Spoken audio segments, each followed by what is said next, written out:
Didn't see you there. I was just doing my work, hacking this computer, and looking for new tools to post on Null Byte. Thanks for joining us today. My name is Kody Kinsey. I'm the creator of this show, and this is Michael, one of the co-hosts and also one of the production people we have on the show. Thank you for joining us today. We're not going to go over this tool today. I'm going to save that for later. But instead, we wanted to go live today and start taking your questions so we can actually answer the kind of stuff you guys really want to know. Now, Michael, what are the kinds of things that we get asked a lot on the show? Oh, can you hack my girlfriend's computer for me? What Wi-Fi adapter do you use in that video? What Wi-Fi adapter do you recommend? How do I hack Instagram? Right. Insta-hacker is a lie. Don't use it. It's spam. For the love of God. Yes, and also we get a lot of questions about YouTube censorship. We had some of our videos taken down. We also got a lot of questions about where do our hosts come from? How do we pick these people? And what's the deal with the fact that I haven't been on the show for a while? Yeah, so there's lots of great questions. We're going to go over some of our favorite tools as well. So we will share with you guys what we feel is some of the best stuff you can try out if you're just getting into hacking. And of course, we are fully live today. Yeah. We are looking at the chat. Yep, we can see your comments on screen, so please keep them at least somewhat appropriate so you don't get banned. Yeah. But if you have any specific questions, we would love to hear them. Yes, I am blinking. We would love to hear them. And yeah, in general, just love to reach out and say hi to everybody that's been following Null Byte. I created Null Byte originally by accident when I was at a pool party at Defcon several years ago. And I uploaded a video and started the Null Byte channel by accident. Nobody had ever done video at Null Byte before. So let's just say that originally it was not a popular idea, but after we put out a couple videos, you guys really made it succeed, and I am so proud of what we have done since then. We are now one of the top InfoSec channels just because of, well, only you guys. 3K away from Hak5. Y'all could change that today if you really wanted to. Yeah, well, wow. But yeah, in let's say, I think like 3 or 4 years, we've done what Hak5 has done in like 13 years. Yeah, so that is amazing. And it's mostly because we have a diverse cast of people that are teaching all sorts of interesting tools, and we really try to keep it for beginners. And also just try to keep it like the same vibe as a hacker conference. Like these are people that are supposed to be like your friends teaching you something, not some like infallible expert that's never gonna make a mistake. It's supposed to be something that's like easy for you guys to watch. And I figure not everybody likes to sit through a super long article. That was a theory behind Null Byte, and we've really grown a lot since then. So thank you, all of you who've watched the show and supported us. It's really been amazing to go from someone who's just writing articles about hacking into having the opportunity to have other people like Michael and Nick and some of our other hosts on to, yeah, grow their careers, get to share stuff with you, and really just kind of become a way for the InfoSec community to learn new things and talk to each other. We read almost all the comments, so we've seen... I read almost all the comments. Yeah, so we have seen all of your guys' questions and tried to respond to as many of them as appropriate as possible. I know I've been a little sassy in the comments, and Michael has been much nicer. No, I'm just liberal with the ban hammer. Oh, okay. Well, yeah. But in general, it's been an amazing experience. I know a lot of people have a bad experience when they try to start a channel like this or do stuff like this, but we have been incredibly lucky because of you guys and how positive you guys have managed to keep the channel. So thank you. It's really been the best about the hacking community in making this show. And okay, so the first question I just saw that was running through, which we've already partially answered, is how did we start the Null Byte channel? Well, as I said, I accidentally started the channel in terms of just creating it when I uploaded a video from a pool party at Defcon. But when we actually decided to start creating these videos, I got together with a good friend of mine named David, who had just graduated from film school in Los Angeles, and we were like, let's work on a project together. And we created the first couple Null Byte episodes in my living room for free. We didn't get paid for it, and we just put them up. And it was just because people liked it so much, they shared it, they commented on it, they interacted with it, that we were able to convince our parent company, Wonder How To, that, hey, this is something you should pay for. And after doing it for a couple years, we managed to take on new people. Michael joined the mix when I met him at DEF CON, and we started producing stuff together and started a business called Redia, which now produces videos for Null Byte, Hak5, its own channel, and the company I work for called Varonis. So we've really grown a lot because of you guys, and David's no longer with the company. We now have another production manager that we like very much named Eric, who currently edits the Null Byte videos. You guys have seen lots of our hosts, including Nick and Christian, and a lot of these people, some of them we met, I met some of these people through my community college classes in Los Angeles and Pasadena, where I met other computer science students that were personable and really liked to share stuff and liked cybersecurity. And also, yeah, in general, this has just been an opportunity to share with you guys our community, our network of friends, and bring together a group of people that really love creating content for all of you. And we also do classes and stuff, so we started being really active at our own local hackerspace. So we have a good local community in Los Angeles we also interact with and create content with. But it's really because of our audience that we've been able to take this idea and be able to work with our friends to produce something we really love to do. So this is just a big group of friends working together on something we really like to do. It's been a lot of fun, and we feel really lucky for being able to do this sort of content. All right, so let's go ahead and answer There's some a lot of questions. There's so many questions, and the first one I see is, which do you prefer, MacBook or Windows laptop? We're both using MacBooks right now, but that's because they were given to us. I was going to say, we're actually streaming on the Windows machine right now. It's just like over there. Yeah, so if you have infinite money or someone will give it to you, a MacBook Pro is versatile and powerful enough to do pretty much whatever you want, run virtual machines, whatever. But I think you've said in the past it's maybe not the best at hacking sometimes. Yeah, my other computer that I run about 50% of the time, most of the time, it is a Linux/Windows computer. I run Windows when I'm playing StarCraft, and then I run Linux for pretty much everything else. So having a dual booting computer is really my personal solution, but if you can get a MacBook Pro, it does actually work surprisingly well for hacking. Yeah. So. And if you're down with Linux all the way through, then some of the Dell XPS laptops with the developer edition with Ubuntu and stuff are great. Hey, I see also our regular The Real Zam is with us. So if you don't know, we actually do live streams like this a lot. Twice a week? Twice a week. So if you want to see our live streams, then it's on the Security Forward channel, Security FWD. You can check that out. I'm not sure if we're going to be able to do any more Null Byte live streams per se. We don't know yet. Maybe we will, maybe we won't. But we're live twice a week on that channel. So every you can also, Tuesday and Friday. Yeah, if you forget that, you can always go to my personal link tree that has all my stuff on it. It's, are you guys ready? Hak.gay. I'll say that again. Hak.gay. That leads to my personal link tree. So if you guys want to check out some of the other stuff we're doing, aside from the Null Byte channel, or catch some of our live streams, then that's always a good place to go. We also have links to my writing on Null Byte, so if you want to catch some of my articles and stuff like that, it's all there. Yeah. All right, so we have so many questions, you guys. But yeah, I just wanted to mention we are out there. We do actually do streams like this all the time. We've done 50 of them. So if you want to catch some of those, they're all up there. We've even done some pretty recently that were very popular on OSINT and Wireshark for beginners and stuff like that. So you should check it out. Michael, you want to pick a question? I can draw from... We have so many, you guys. Yeah, I know. Okay. Yes, I see y'all's comments about banning spammers. We have Eric in the background working on that. Yep. How to bypass two-factor authentication.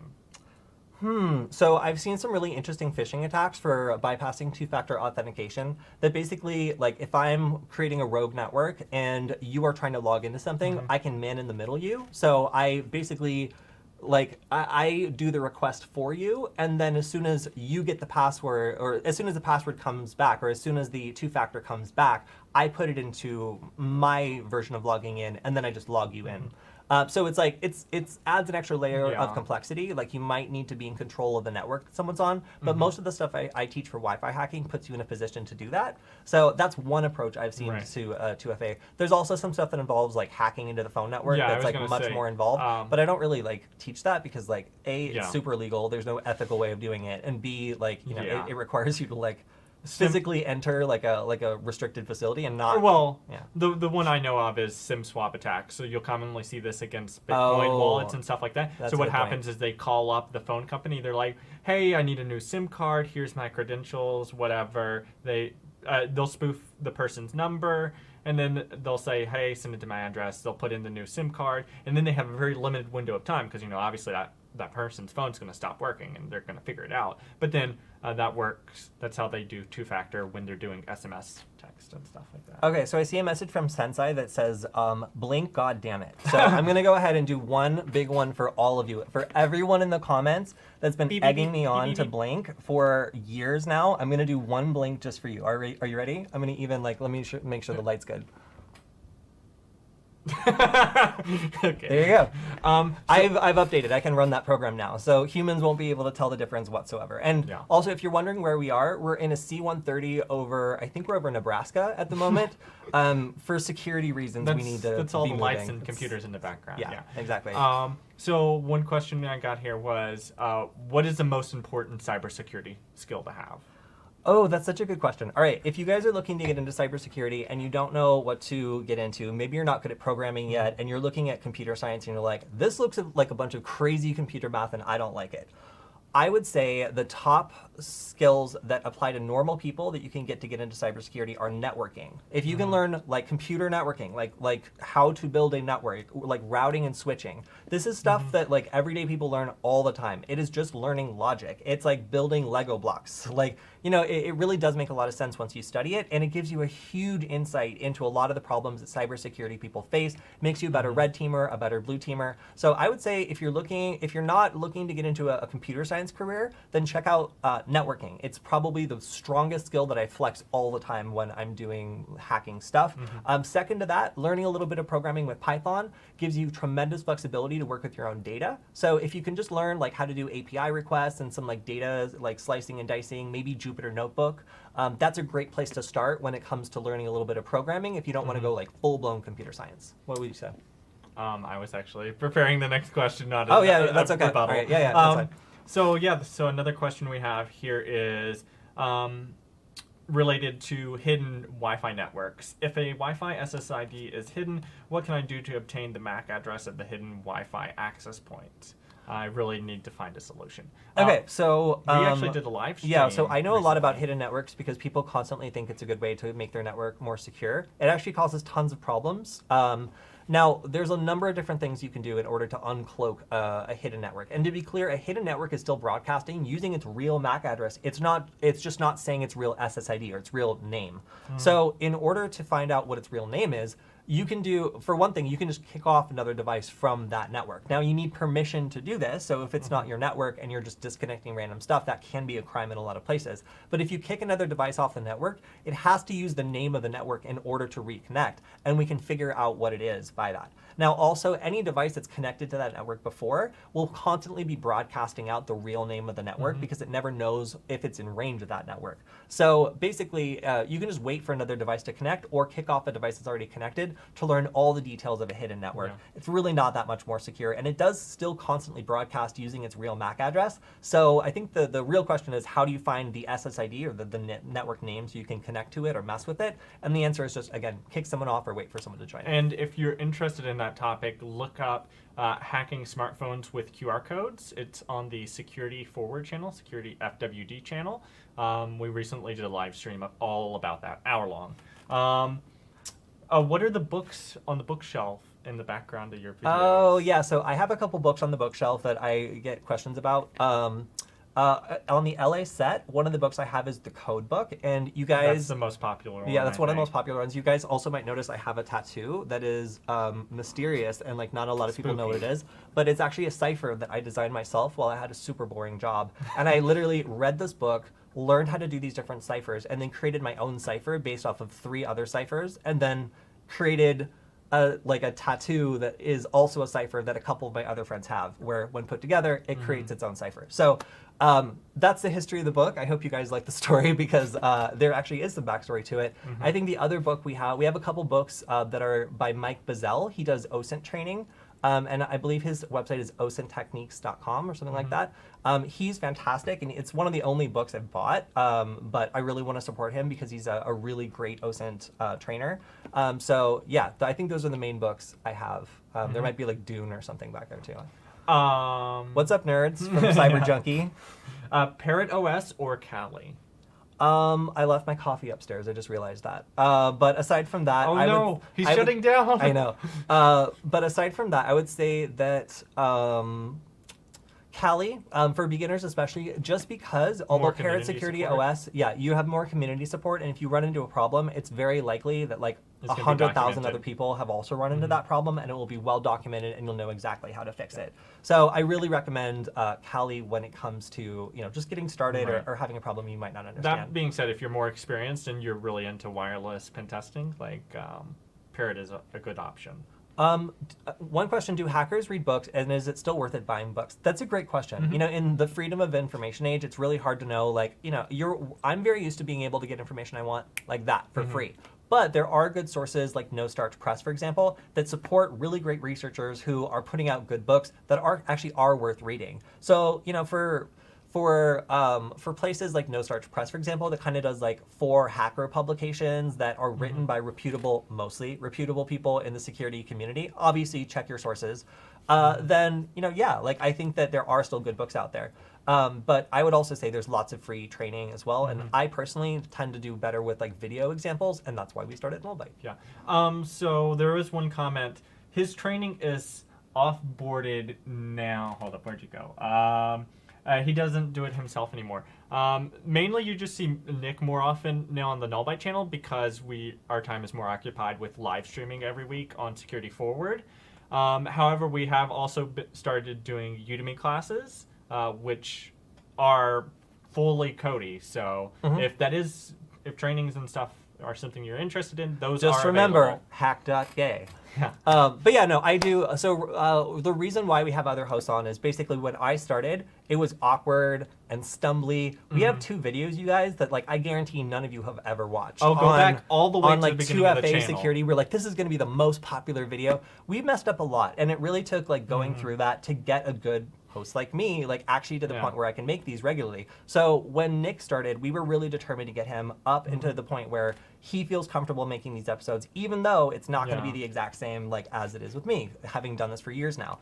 And I really appreciate the fact that you guys have been, for the most part, very gentle on our new hosts. We have people that are, not presenters. These are people that maybe were in like a computer science club in college or something, but they really are not used to being on such a big stage. And I really appreciate that you guys have given them a chance to teach you guys something, join our show. And for the most part, with the exception of a couple people who are like, I regret to inform you that the quality of the show has diminished, and now I am no longer going to subscribe. No offense, but I hate that. I'm just like, like these people are new. Like they're going to be new for a bit. And for the most part, our audience has been graceful enough to make these people feel supported. And that's why we keep throwing new people at you, because if it's just me forever, then eventually I'm going to get busy with some big project, and we're not going to be able to continue this great community we've built, which you can see in the comments. If you do get bored one day, though, go back to the original videos on the channel. I think there's still a lot. When they're in my living room or like no, even before that, there's a couple of you at Null Space Labs that I edited in like the Defcon style, and then there's also some of our other friends that did that. I see 2 good questions. First, this one has come up a couple times. No offense, but seriously, is Kody gay or not? Now, all right, so when we bring new people on the show, sometimes we get comments that are just like, more about the person than the content, and sometimes that's okay, and sometimes it's like a little weird because it makes us like not want to do it. If, for example, someone's gonna like pick apart like my appearance or something like that, it makes us want to do this less because it's supposed to be about like sharing one thing we all have in common. Now, as for your question, my personal link is hak.gay, so I'm gonna let you figure that out for yourself. I assume, good luck, Sherlock. Yeah. We'll figure it out. Okay, so another question we had here is how to get into social engineering. Hey, that's a great question. So one time when I was leaving Defcon, I was going up to a car park, and there was a car park attendant who's just like, man, I wish I could be a hacker. Like, you guys seem so cool. I've always been into that stuff. I just don't know any technical skills. Like, I just feel like it's a totally other world. And I was like, you're a smooth talker, dude. Like, I feel like if you were to like be in a suit with a clipboard and you walked into like a bank or something and told them you were there for an audit, like people would listen to you. Like, there's lots of different ways to get into cybersecurity. And we met some people. There was one woman who we recently did a Hak5 episode, and we interviewed her, where she started out as a makeup artist, and now she works at Rapid7 as a pen tester. And a lot of it was social engineering. She doesn't look like someone who would trick you. So because of that, like, she's very good at tricking you, and she's carved out her own career in cybersecurity, which I'm really, really encouraged to see, because lots of people with diverse backgrounds come into cybersecurity. I didn't come into cybersecurity with a cybersecurity background. I had a regular security background, and I was interested in hacking. And I was given the opportunity by WonderHow2 and Null Byte to start writing articles and learn as I went along. So for me, it was kind of a dream job to be able to learn a new tool, write about all the problems I had and the fixes I had to do, and then release it for you guys to read and learn along with me. I wasn't hung up on being an expert because, I never claimed to be. And that's one big difference between kind of my style of running Null Byte and the way it was run before. Before, we had a dude that I've never talked to personally, but when I first started, like reached out and talked a bunch of crap about me because I use a MacBook. Again, I was given it for free. And I've use whatever computer you want to hack with. Like, not everybody has the equipment to choose exactly what they have. And it's really about the way that you use whatever you have. It's not about one operating system being better than others. So I just for gatekeeping and pretending to be an expert when you're not, it's this community is about finding beginners and other people who love this stuff just as much as us, and putting them into position to help us out with projects and expand the stuff that we know and learn by helping them become a part of the cybersecurity community. So that's really our intention here. Yeah. For the person asking, is yes, it will be recorded on YouTube for later viewing. If it's not, I will make sure that happens. But also on the social engineering resources, the social engineering village at Defcon has so many different talks and stuff. Go in there, watch those. Like Kody was alluding to, think about the experience you already have. I know, in one of our videos, a guy talked about how working at a call center made him one of the best social engineers ever, right? Think about experiences you have already and how you can leverage that knowledge, because social engineering is such a huge field. You can specialize, in maybe you're really good at talking to people on the phone, and I've seen all kinds of crazy stuff like that. Social engineering.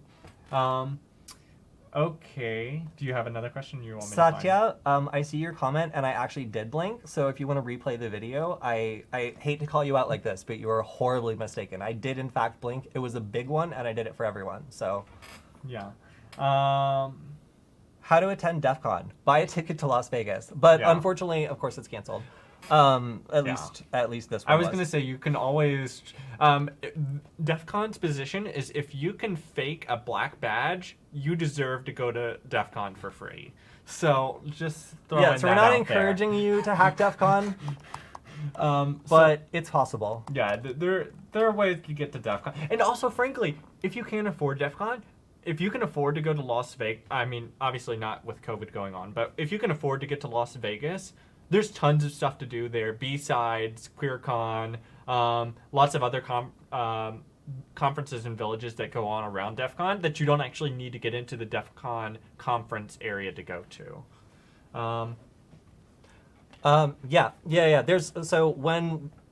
There's lots of other conferences besides DEF CON. You can usually find them in your local area. Getting connected to local people who go to DEF CON is also a great way to maybe do something at DEF CON, so you can be a participant rather than just a spectator.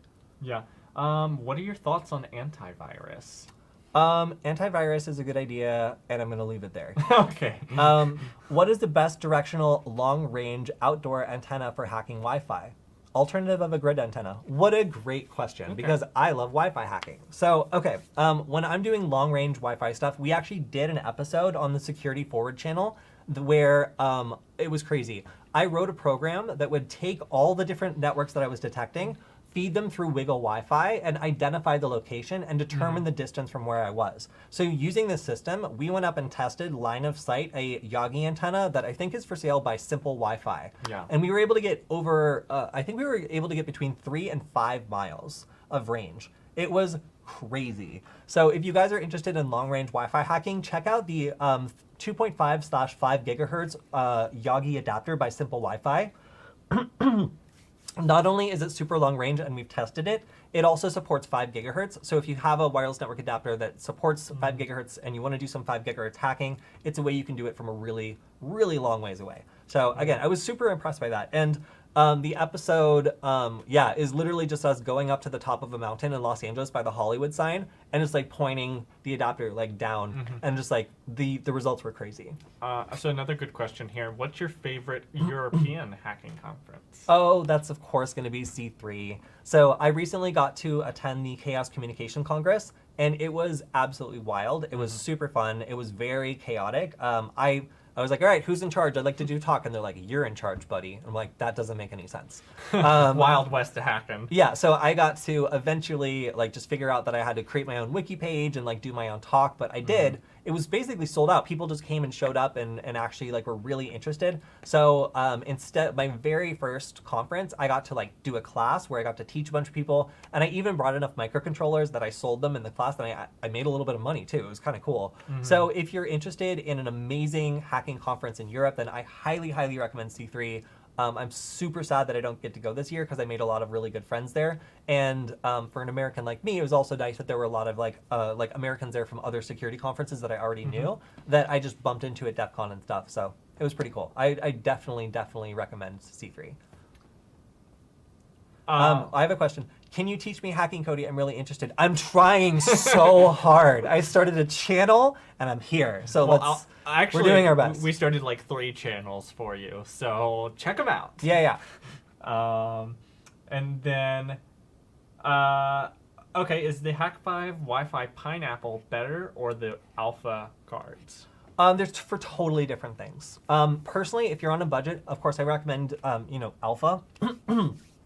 But if you've got money, then Hak5 has something set up that already runs everything. You can just start plugging it in and learning the stuff. There's no configuration. So it's like, are you the budget hacker that like wants to just have a Raspberry Pi with an Alpha network adapter plugged in, which by the way works absolutely great, but you want to like set up your own environment and stuff, and you don't care if it takes maybe a little bit longer, or do you just want to spend whatever, get a box, plug into it, and just start reading through the book and doing hacking stuff? It's a totally different experience. Alpha is probably the best wireless manufacturer I know for network adapter cards. So if you're looking for a Kali compatible wireless network adapter card, I highly recommend them. We used to work with Panda Wireless, but they don't really talk to us as much anymore. Whereas like Alpha Wireless is like sending us stuff like so fast. Every time they come out with something new, they send it to us to test. Like they're really cool about that. So yeah, they're just like really concerned about making sure that they make products that are good for the hacker and like Linux community. So big shout out to Alpha Wireless for being super attentive and having great people working there. Yeah. So quick question: does Null Byte have a Maltego tutorial? Not on Null Byte's channel, but yeah, we do. No, there's. Do we? I believe that. Yeah, I think I have a couple. So there's a couple older I think that there's a ones. couple different Maltego tutorials. So little fun fact: when I went to the C3 conference, I was in contact with the people from Maltego, and I met them there, and we got on really well. So I got stuck in Germany for like a week and a half until Michael could get me a plane ticket out. So I ended up going to Munich, and I met the people from Maltego, and they like took me around the city, and like we sat down and like talked about their plans. I like whiteboarded a bunch of ideas for new like OSINT stuff. And they're super cool. Like the new owners, it used to be based in South Africa, and we interviewed the people at Black Hat who were from South Africa working with Maltego. But now the new company is based in Munich. And I basically meet with them like almost every other week. Like they show us these awesome new transforms that are coming out. So we do have stuff from Maltego, but it is not like the bleeding edge, really cool stuff. Yeah. If you want to check that out, go to my Twitter that I shout out at every video. It's just my full legal name, at Kody Kinsey on Twitter. You can find that, of course, on Hak.gay. And you can see that the last 2 different live streams that we've done have been on OSINT, and we've used Maltego in both of them. And in the one, the previous one, which is called From Photo to Passport Number, we literally take some random dude's, well, it's not random, but some like random photo of a guy on the internet, reverse engineer it to find more photos of him, find his name, run it through Maltego, and then get his passport number because he's on like a U.S. sanction list. Oh, and then like diplomatic cables about the person. Oh yeah, and we found like leaked U.S. diplomatic cables talking about this guy. I thought that so was like the spiciest the part. OSINT is like really cool, and I think you guys would enjoy it. So again, if you want to check out, it's on my Twitter. It's also on the Security Forward channel. But if you don't want to remember that, just go to Hak.gay. Hak.gay. Okay, I had another one here. If I don't have a computer, can I use Kali Linux on my Android? What are the things I can practice after installation? So no, not that I know of, but what I have been able to do is have a Raspberry Pi with VNC installed. So I basically use my Android device to provide, my Android device becomes a screen and interface for the Raspberry Pi running Kali Linux. And I found that that works pretty well. So if you want to get started with Kali Linux and you only have an Android device, then it could be a good setup to just have a Raspberry Pi running Kali Linux that's either creating an access point or connecting back to your access point, and then just using VNC to control it. Yeah. Okay, so Null Byte, how to incorporate AI in hacking projects. There's a lot of really cool things around scikit-learn that I've seen, and we've actually done a video around, for example, facial recognition, which is kind of like touching on that, but we're mostly touching on like how to trash it and how to mess with it. So if you want to see us messing with like AI and automatic facial recognition and detection, check out our Hak5 episodes, which was defeating facial recognition. Where I get to on wear a Hak5. bunch of clown makeup. We found out that if Michael puts on insane clown posse juggalo makeup and dresses like looked up like a clown, then the algorithm cannot recognize him. Surprise, surprise. Yeah, so if you want to like evade the next generation of surveillance, then make sure you're dressing as an ICP member, because they are the next generation of resistance fighter. And just so we'll stop getting the questions, SS7 Attack, please. SS7 Attack. So that is the cellular attack. I believe it requires you to like hack into the phone company. And, That's the one you were kind of alluding to earlier. We can't do that because we're an ethical hacking show. So we can tell you about how it works, but we can't ever demonstrate it because I'm not going to like physically break into something. Yeah, I'm not taking on that liability. So there's some stuff that's like abusing a public system to do hacking stuff that we can talk about but not do. And then there's all these open source tools that we can demonstrate for you like free and clear. So we just tend to steer away from the ones that require us to do something that's a felony like on air. I was gonna say like a sort of a similar thing with a lot of like the wireless smartphone hacking stuff, like that involves like rogue cell towers and that sort of thing, which are prohibitively costly to begin with. Like we're talking minimum of like $1,000 to get like 2 hack RFs or something better. And then also FCC really doesn't like that. Yeah, that's true. We have a great question. What do you plan on being for Halloween, Michael? I haven't thought about it yet. Yeah, so last year I spray painted a refrigerator box silver. I cut out a hole in the front. I lined it with LEDs and then painted it to look like a computer and carried around a keyboard. And then I dressed up in like a ski mask and like this and just typed on the keyboard as I walked around. And like it was very confusing like what I was. I believe I was supposed to be some sort of like infected computer or hacker stock image. But I think we went through like West Hollywood and like nobody understood like what the deal was. But a lot of people were very interested. This year I plan on dressing up as 2020. So I'm going to be a dumpster on fire. Okay, that sounds about par for the course. Okie dokie. How to tell your friends and parents that you do hacking for good. That's actually something that is a really good question and comes up a lot, even for us. So we've had a lot of our videos taken down, or let's say that we're doing like an actual workshop for like kids or something like that. We've done workshops, for like middle schoolers or other like kind of like younger people, or even in our community college where the administrators are like, we don't want you teaching people to hack. Like, why would we want that? Like, we're trying to keep our systems unhacked. And we have to explain that, these skills are really expensive. Like, it's really hard to get people who are interested in this sort of stuff to have the right resources to be able to... I'm sorry, Michael, am I boring you? No, I'm getting you coffee. Oh, okay, never mind. You're doing God's work.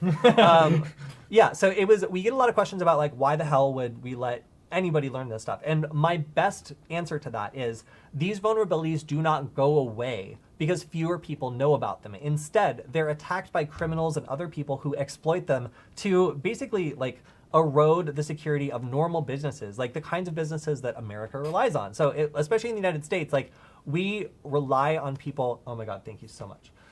We rely on people who are able to fix these things and recognize problems. So if we have young developers, for example, who don't have any security awareness and they have to go call some specialist that costs a ton of money, it's like our whole country is going to be less secure. Security literacy and making sure that people are preventing themselves from being the lowest hanging fruit is our only defense against people that are trying to take advantage of these flaws to do all sorts of bad stuff. So in order for us to do the right thing, we need to know where criminals are going to strike. And it's only through ethical hackers or through just spreading general security knowledge that we're able to make sure that our society is better prepared for these attacks, and that when we use technology, it's not abused by other people to do bad stuff. I think y'all touched on a question he feels passionately about. Seriously, we have to defend what we do all the time. And YouTube also takes down our stuff a lot. So recently, we've had to make stuff so that if we're actually showing you guys how to do something that we think some ignorant person at YouTube is going to be like, I don't like that.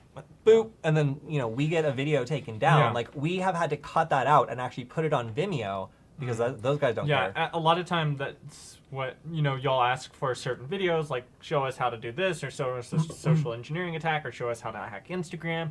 And, but honestly, like, we have to tread very carefully so that we don't get another strike from YouTube about those sort of things. Yes, we know other platforms exist, but we're using this for now. So another question we had here is, what tools or operating systems are best for surfing the web anonymously? So Nick did a video recently on using Tails OS. Yeah. Honestly, that's one of the best ones I recommend, purely for anonymity. Also, like, my stock response in the comments is generally, there is a Null Byte guide on how to use Tor, Unix, and a VPN together, which is really great. But I do honestly recommend that you watch some of the videos on how people were de-anonymized on Tor. Those talks are on Defcon's conference page, because you realize it's very, very easy to mess that up. So don't do anything super sketchy. Yeah, and also for anonymity, I just want to give you guys a heads up. Like, I'm part of a group of open source intelligence trainers that gets access to tools that police and other agencies use. And those fools have lots of crazy stuff where if you use the same password between accounts, they can link your stuff because of data breaches that they buy on the public market that's packaged up into a nice little search engine and delivered. And there's no warrants involved here. These are commercial things where data breaches from these different companies who you create accounts at, they save your IP address, they save all this stuff. And once that information is breached, it becomes, at least in the United States, public data. Yeah. And there are companies that go around hoovering up this information, compiling it, and making it so you can be tracked down for little slip-ups like this. So it's better to just not do shady stuff in general. But if you got to do it, then just realize that having unique passwords that are never the same, always using a VPN, making sure to rotate your IP address occasionally, and dealing with the side effects of that, of getting tons of 2FA requests and other sorts of captchas you have to solve because you're never coming from the same IP address. It's a trade-off you have to make because nowadays it is just too easy to get caught making a mistake. So our brute forcing password, WPS pins, and pixie dust attack, and social engineering tools like Flexon, the only way to hack Wi-Fi? So Wi-Fi hacking is a constantly evolving sport, I believe. And there's lots of different ways to do it. In general, the ways to do it are, yes, you can do brute forcing the password, you can do brute forcing the WPS pin and pixie dust attacks. You can do social engineering attacks like Fluxion or some of the ESP8266 based attacks that Stefan and I have been working on. And of course, we're including the standard kick somebody off, grab a handshake, and brute force the password. The next generation of Wi-Fi is WPA3.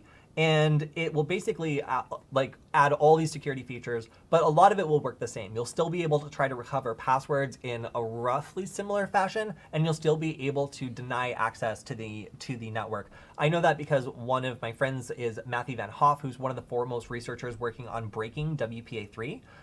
So it's pretty cool to know that there's already some attacks coming out against that. But you should check out the Dragonfly handshake. I believe that's what it's called.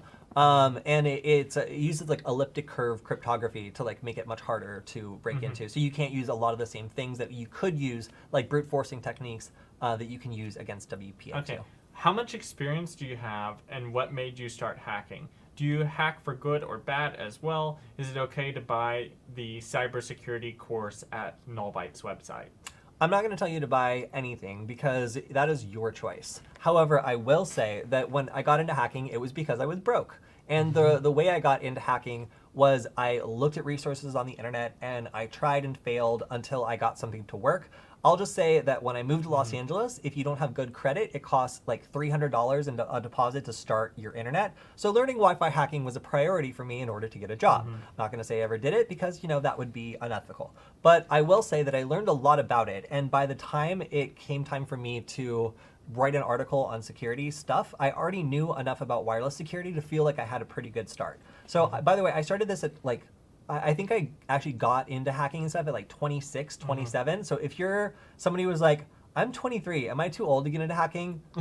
Stop. Just don't. Stop.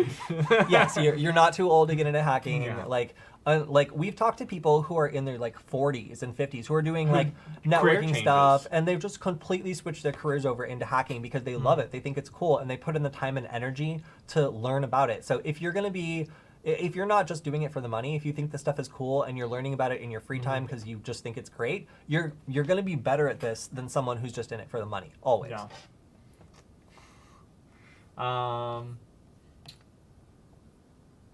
What should I do to protect myself when I set up a completely new network? So the number one mistake I see when people set up a completely new network is they don't change the default password on their router, and they don't lock down things like IoT devices that have interfaces that allow anybody to join. So it creates a single point of failure where if somebody gets into your network, where if you give them your password, suddenly they can log into your router, they can configure your devices, and they can do all sorts of nefarious stuff. So either not picking a unique or strong password, or having everything still set to default credentials, or having WPS setup pins enabled. Those three are the fatal mistakes I see. And the stuff I would recommend is at a minimum, if you're going to have IoT devices in your house, put them on a separate VLAN, assuming that your router is capable of doing that. If it's not, take an old cheap computer and put pfSense on it, and then use that as your firewall, and that'll let you do that. Preferably, any device you don't trust should be on a completely separate network from the devices that you do trust. So network segmentation as much as possible. It's not, foolproof, but it's going to put a big hamper on anyone. Because what I always try to stress to people is, unless you personally are being specifically targeted, all you need to do is make sure you're not the lowest hanging fruit, right? So if you're a big CEO, you're important, you did someone wrong, or they perceive that you did someone wrong. If you're not in one of those situations, then you just need to make sure you're not the lowest hanging fruit. My best question, the question I wanted to answer just got pushed off the screen, but I'm going to answer it before I forget. Wilbur, I saw your question, and I saw that it was important to you to answer. So Wilbur's question was, what is the best way to find the identity behind a malicious profile, like a Facebook profile, or someone that's harassing you or otherwise doing sketchy stuff? So one thing I will say is pursuing internet justice is a tricky thing, and you need to make sure that you're not doing anything illegal. That being said, tricking someone into clicking on a Grabify or Canary token link is the best way that I know of in order to grab the information to uniquely identify someone who's trying to conceal it. For example, they could be using a VPN, and Canary tokens will be able to tell you that they're using a VPN, what their actual time zone is, and what their language of their keyboard is set to. So that can allow you to even look through layers of obfuscation. And frankly, these services are also great for checking your own privacy and security. You'll notice if you go to Hak5 it goes through a Canary tokens link first, and that's because I'm too cheap to buy analytics on Hak5. So instead, I can just use a Canary token to get analytics for like who my people are that are coming to the site, and it tells me like, oh, they're coming from Twitter, they're coming from whatever country. And you can use that same ability to unmask people that might be scamming you, and they're like, oh, hello, I'm a veteran that's selling a house, and I'm currently in Iraq, but I'll sell you that, and you send them a link, and they're like, weird that you're in Nigeria. It's strange that, your computer's here, yet you're saying you're here, and you posted a Craigslist ad somewhere completely different. So just to clarify some confusion, Ben Evans asked, I bought the Null Byte course because I appreciate your work, but no Kody. Do you have any video courses? So you're correct. The video course on the Null Byte website is not Kody. Doesn't mean that it's bad. It's good content, but it's not Kody. If you want video courses by Kody in particular, there are some on Udemy. You can look those up there. I think there's one on like using the DigiSpark, and then there's one on Wi-Fi hacking. Yeah, our Udemy more in the future. Yeah, our Udemy classes are the only actual training that I have done. I'm doing some like OSINT training for like Norwegian journalists this month. That'll become a OSINT course in the next like month or so. But yeah, that's the best place to do it. Also, I see a question from someone, how many girlfriends do you have? You can read all about it on Hak5 Good luck. Big goose egg. Yeah. We had some other really good questions. They're coming so fast. So should you use security keys on Kali Linux login? So I guess that's kind of like two-factor. Well, I'm just gonna take this opportunity to say, if you're talking about SSH, do not use passwords for SSH anymore. Use SSH keys. Takes a little bit more work, but really, like, for the amount of brute forcing that's going on for exposed SSH services, you don't want to expose one with just a password. Just don't do it. Yeah. Okay, I'm sorry. Just to please the audience, can you blink very rapidly? I already did. I'm sorry, you guys. I'll time code it in the YouTube video. You're gonna have later. to go back. We're gonna create chapters, and you'll be able to replay it as many times as you want. You can make a GIF. Oh God, if you're gonna make a GIF, make it a glitter GIF, please. But if you want to make a glitter GIF of me blinking, I'm just so happy that this is the meme that's arisen of me like running this channel. I still think I'm the cause of that, and you can disagree all you want. So we had one question that's very brief. What's your favorite type of music? Michael's favorite type of music is Sweet Home Alabama. No, that is a lie. And my favorite type of music is the artist Lauren. So you can look that up. Lorn. Yeah, sure. Okay, whatever. Is it hack? It's hack.gay. HACK.GAY. Yes. Yeah. Kody went berserk with the .gay domain. Oh, hey, someone asked if Borough Pride is from Murfreesboro. Yes, indeed. You good OSINT. Like the Facebook page. I've been on the planning committee for that since the beginning. So, yeah, and before you ask, Nick has exactly one girlfriend, so no, it's not everyone. Yeah. Okay, what else did we have here? Wow, there's so Bug many. bounty. Can you talk about bug bounty real quick? Yeah. So another question I'm just going to respond to was somebody said, I'm 14. Am I too young to start hacking? One of our contributors for Hak5 and Security Forward is like 16, 17. So no, there's people that are already super into hacking. One of our regulars on the show is also, I think, like a 14 or 15-year-old like French kid who has his own show, Squall, which is great. He actually makes really good content. So like, no, there's lots of people who get into hacking really early, who I'm very jealous of. And then there's lots of people who get into hacking around my age, who I understand. Yeah. So no, it's never too late or too early to get into hacking. If you like this stuff, you're going to pay more attention to it than people that don't. Yeah. So is SQL injection still effective? Yes, it is. And getting back to bug bounties, things like SQL injections or other sorts of attacks against web applications, that's really, guys, that's where the money is when it comes to just like doing like freelance stuff if you just want to practice your technical skills. What did you start with, Bug Lauren? Crowd, sorry, Lauren is great. Bug Crowd and HackerOne, also known as Hackeroni, are good ways to practice your skills legally in an environment where tricky things like disclosure and other stuff is handled for you. So if you're like a young hacker and you're finding vulnerabilities, but you don't want to get arrested by the FBI because you don't know how to write a nice letter that explained it to a non-technical person and they might think that you're, I don't know, extorting them, it's great to go through a bug bounty program because they can help kind of like manage your talent, like, and effectively prevent you from getting in trouble while clearly explaining the rules of the game. When you're doing this by yourself, it's never easy. And that's why it's really good to get started. You know, if you're going to be doing hacking as like a skill and a career, again, I consider myself kind of press. I do my own research when it comes to Wi-Fi hacking, but I also spend a lot of time going to conferences, meeting people, making relationships with other developers so we can bring you guys more content and keep the best stuff coming to you. So I might not be the most technical person in hacking, but I know the people who are. So a lot of these people, yeah, like they got started by just making sure that when they do stuff, they put it out there into the community and they get feedback on it, and then they're plugged into this sort of stuff. Yeah, and I can speak to that a little too. I think a lot of y'all, like obviously we love all of our viewers and we recognize that y'all all come from different backgrounds and different skill levels. And so we try to produce as much content as we can based on those different skill levels. But you got to understand, like, if we want to make a really technical piece, it's going to take a lot of work and time, and we may not be able to produce as much. So we try to find a balance. So if you, you know, feel that we're not producing technical enough content, just understand that's where we're coming from. So Kody, one of your videos, you said if you found the WPS pin of a Wi-Fi network, you would always be able to recover the password, even if it's changed. But after some successful WPS attacks using Wi-Fi, it's timing out? Question mark?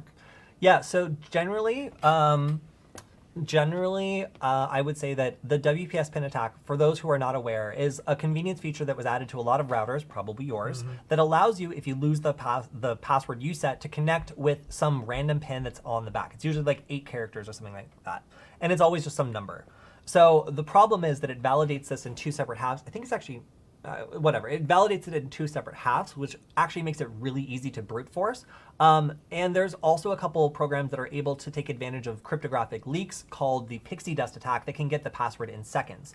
Now, I've seen examples where a victim has this vulnerability. I managed to get the pin, and then they'll reset their password, not knowing that the pin is effectively burned into the device and can't be changed. Now, there are some devices where you can change the WPS setup pin, and then suddenly your attack wouldn't work anymore. But I find that it's much more typical that if you get the WPS setup pin, until the person actually disables this feature, the hacker can break in as many times as they want to, no matter how many times they change the password. So WPS is a very dangerous and misleading feature, I feel like, because it can cause you to, you might have the best password in the world. It could be this long.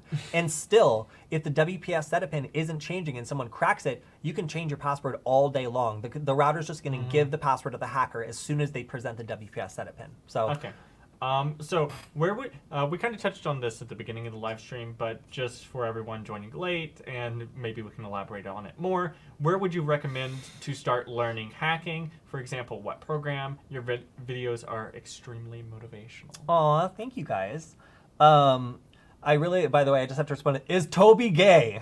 Is Toby gay? You guys, chill. I barely remember. I'm sorry. What was the question?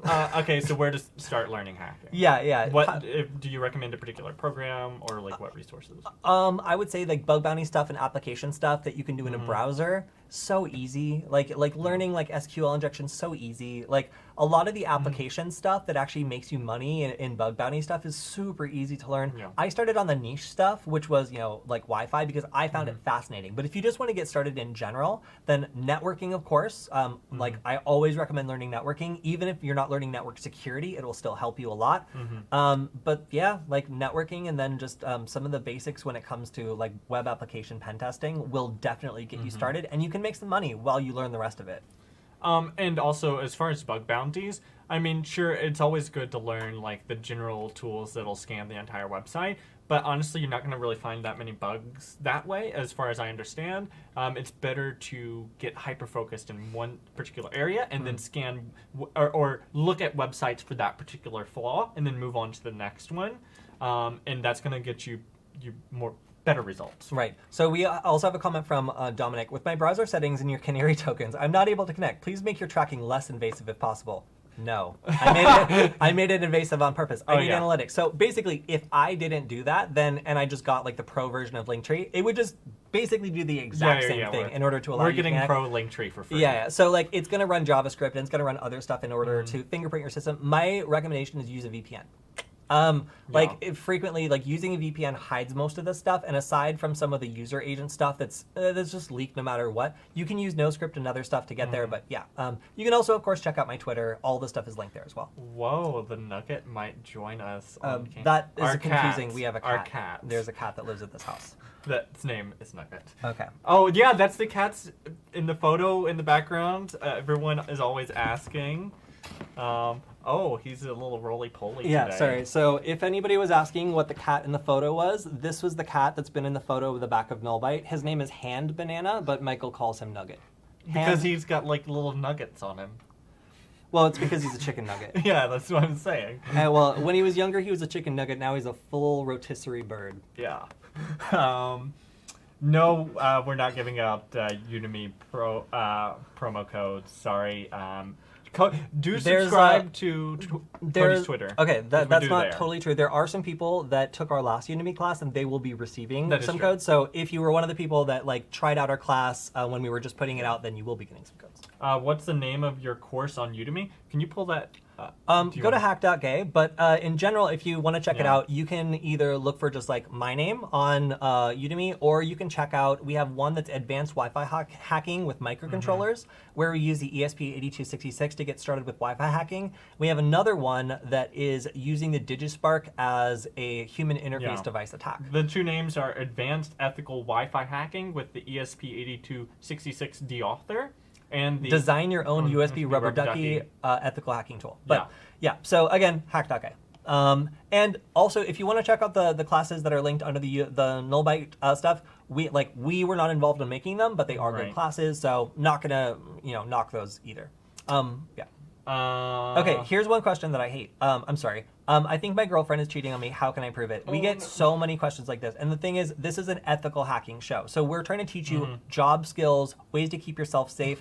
If you're going to use this to invade someone else's privacy, especially if you already are suspicious of them, you should probably just trust your gut and not drag like a style of control and abuse that a lot of people are really fond of into a relationship. If you're using hacking to hack your partner, hack somebody that doesn't give their consent, you're exercising your power over them in a way that is not ethical. And we've all watched Mr. Robot, and it's great to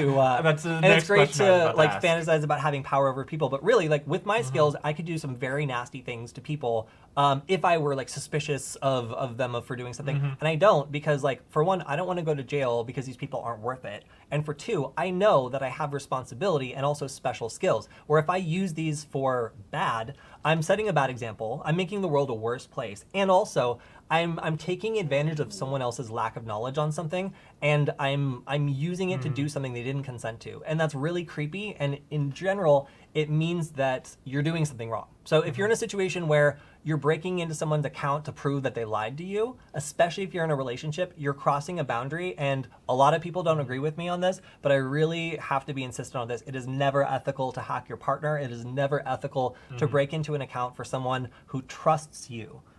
Because fundamentally, you could be breaking into that account anyway. Hacking is just the means to accomplishing something that inherently is unethical. That's why I'm not comfortable helping people out who have that sort of end goal. I mean, if you're an investigator, great. There's tons of resources for learning that sort of stuff, but most often it's used for domestic abuse, stalking, harassment, or other sorts of negative things. So hacking is an incredibly powerful tool, you guys, and it's been up to you guys to keep it positive and kind of have people in the community who are acting up and be like, excuse me, I'm trying to hack girls' nudes, please help out. I've seen you guys in the comments explaining to them that that is not what this is for and how it makes our community look. So I really appreciate everyone who's been holding the line on keeping the show ethical, making sure that we're rising up the best in our community, and letting people on the outside know that using this to hack your girlfriend and using this against someone who trusts you is never something that we support. So. Sorry to call you out, guy, but I have to address that. We get lots of comments like that. And yeah, you could totally use this to hack your girlfriend, but then that girlfriend would have a reason to never trust you ever again. And that would be well deserved. So okay. So is it essential to learn programming languages to be a hacker? No, it's not. You can, a lot of pen testers just use tools other people write and learn to write reports. If you can run Metasploit, do scans, and follow up on things, if you can, learn to run a Python program without writing it, you don't ever really need to learn how to write a code, like a single piece of code. Although I will say that learning tools like Bash and Python make, you barely need to learn how to program in order to get by. A lot of times if you can learn these languages. Kody for President 2024. Please no. I don't think I can handle it. Just being a citizen is difficult enough. Okay. Yeah. Oh, why you stick a lot of sticker on your laptop? Hey, that's a great question. All right, so hackers everywhere. If you want to let a hacker across the room know all the weird security stuff you're into, non-verbally, and also let them know you're not a developer, you're into hacking. Have an extremely hostile series of stickers on your computer like mine. It's a really good way to get across the point that you really like to mess with computers, but it's also a great way to have tech bros come up to you in a co-working space and basically call security on you. Yeah, that's what because not discreet at all. Yeah, because they think that you're hacking, which really happened to me. So be aware that I have 2 laptops. You guys used to think that I did some crazy editing, but I used to have a black case on top of this. So if I didn't want to have a conversation with people about hacking, I would just put the black case on, and you can sort of see it through it, but nobody's going to come up and talk to me. When I'm in this configuration mode, I'm inviting a conversation. Someone's going to come over and talk to me about something, probably, or at least they're going to assume that I like breaking computers. So hackers frequently use these stickers to communicate stuff they're interested in, projects they support. It's just a little billboard to tell people the kind of stuff that you like. So if you ever want to signal, for example, to us that you like our show, we also have some of these great holographic stickers which I'm sure you could pick up if you really wanted to. If you're a true fan. Yeah, if you're a super fan. But we've never made like official Null Byte stickers or anything. We just had them for our production team, which makes Null Byte, Hak5 episodes, the Security Forward channel, and our own radio show. So the team is Redia. We're the ones who actually like produce the show. That's the name of our actual company. Because a lot of people can actually get that confused. Yeah. Not Null Byte. My name is not Null, although you are the bytes. So. Yeah, Null Byte is a company that we work for and produce videos for. Well, yeah. Can you tell us what your favorite way of hacking into a Wi-Fi network is? Sure can. So recently, I've been doing some research with Stefan Krumser, aka Space Hoon, Space Chicken, I believe. The Space. Where's the Space Chicken? Where's the Space Chicken? Oh, it's not. Right here. The Space Chicken. So we've been working on a little $3 microcontroller that can disconnect someone from a network and then pretend to do like a router update, kind of the way that Fluxion works, if you're familiar with that tool. And it will allow you on a little microcontroller plugged into any computer to basically do the same attack. So they just think that their router is updating and give you the password. Of course, we can do brute forcing stuff too, but this honestly takes much less time, and people tend to not be very technical. So packing this whole attack into a $3 microcontroller, I think is super cool and super wild. Okay, Kody, how do you get through frustration when learning hacking? I curse a lot. Profanity and coffee is this. Profanity and coffee. Like I have frequently shouted that my favorite part of Dune is when they destroy all the computers. I really need other people to be there to hear how angry I am. And so fortunately I live in a house with other developers, so like they will listen to me just shout about how some function doesn't work the way I expected it to and like pretend like they care. And that's really helpful. But in general, it's really hard sometimes to get through the frustration of trying to write something. But the payoff is always if you can put it up on GitHub and then it gets featured on like Kitploit or something because other people find it useful. It's just super cool to write something that other people can use. Can Incognito Mode history be hacked? Oh, the great Incognitus, huh? Yes. No, Incognitus can't be hacked. It's the perfect security. Yeah. Absolute flawless security. Yeah, so incognito mode just means that Google does slightly less tracking on you. It doesn't actually give you any sort of like, it's not like a VPN or any sort of like real privacy. It is a little bit of blocking, but like not really that much. If you want to really enforce blocking, then things like NoScript are a better idea on Firefox. I do not endorse Chrome anymore. I used to say that both were fine. I now officially throw my weight behind Firefox. There are some concerning things with the Mozilla project where they just laid off a bunch of security people. So that's a little bit unfortunate, but really fundamentally, Google is a company that wants your information and will always find loopholes to gather it. And they don't need, they're not going to disclose everything because they're Google and they have tools that work so well that it's hard to give them anything without expecting them to be able to tie it together to absolutely everything you've ever done. So Firefox with a bunch of add-ons like NoScript and stuff is a good way to do that. I realize for those trying to go to Hak5 NoScript will prevent you from doing that, but NoScript prevents you from loading almost any web page that uses any JavaScript whatsoever. So you'll frequently be finding yourself creating exceptions, but it's, in my opinion, a lot better than giving up absolutely everything to Google, especially if you're doing hacking stuff. My ISP is always tracking me, they block me everywhere. Okay, so most ISPs that do any kind of blocking or whatnot, that can be circumvented by using a VPN, or if you have control of your firewall, just change your DNS settings to something like Cloudflare, which is 1.1.1.1, and that, because most of that blocking is DNS level. That should get you around a lot of that. Highly recommend setting up a pfSense firewall. It's great. Learn tons of network security and networking and stuff like that. Also helps you circumvent stuff like that. Favorite cheesy hacking movie? Oh God. I don't really watch that many hacker movies. What's the one with Thor in it? Like hack.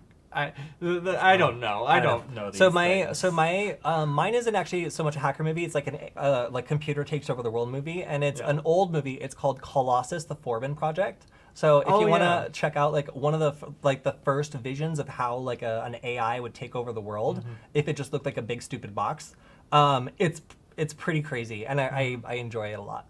Cool. What programming languages does Kody use or is able to use? I focus on Bash, which is arguably a programming language, and also Python. So those are my two strongest languages. I recommend that they also are languages for anybody to learn. They're super easy. I also program in Arduino and C++.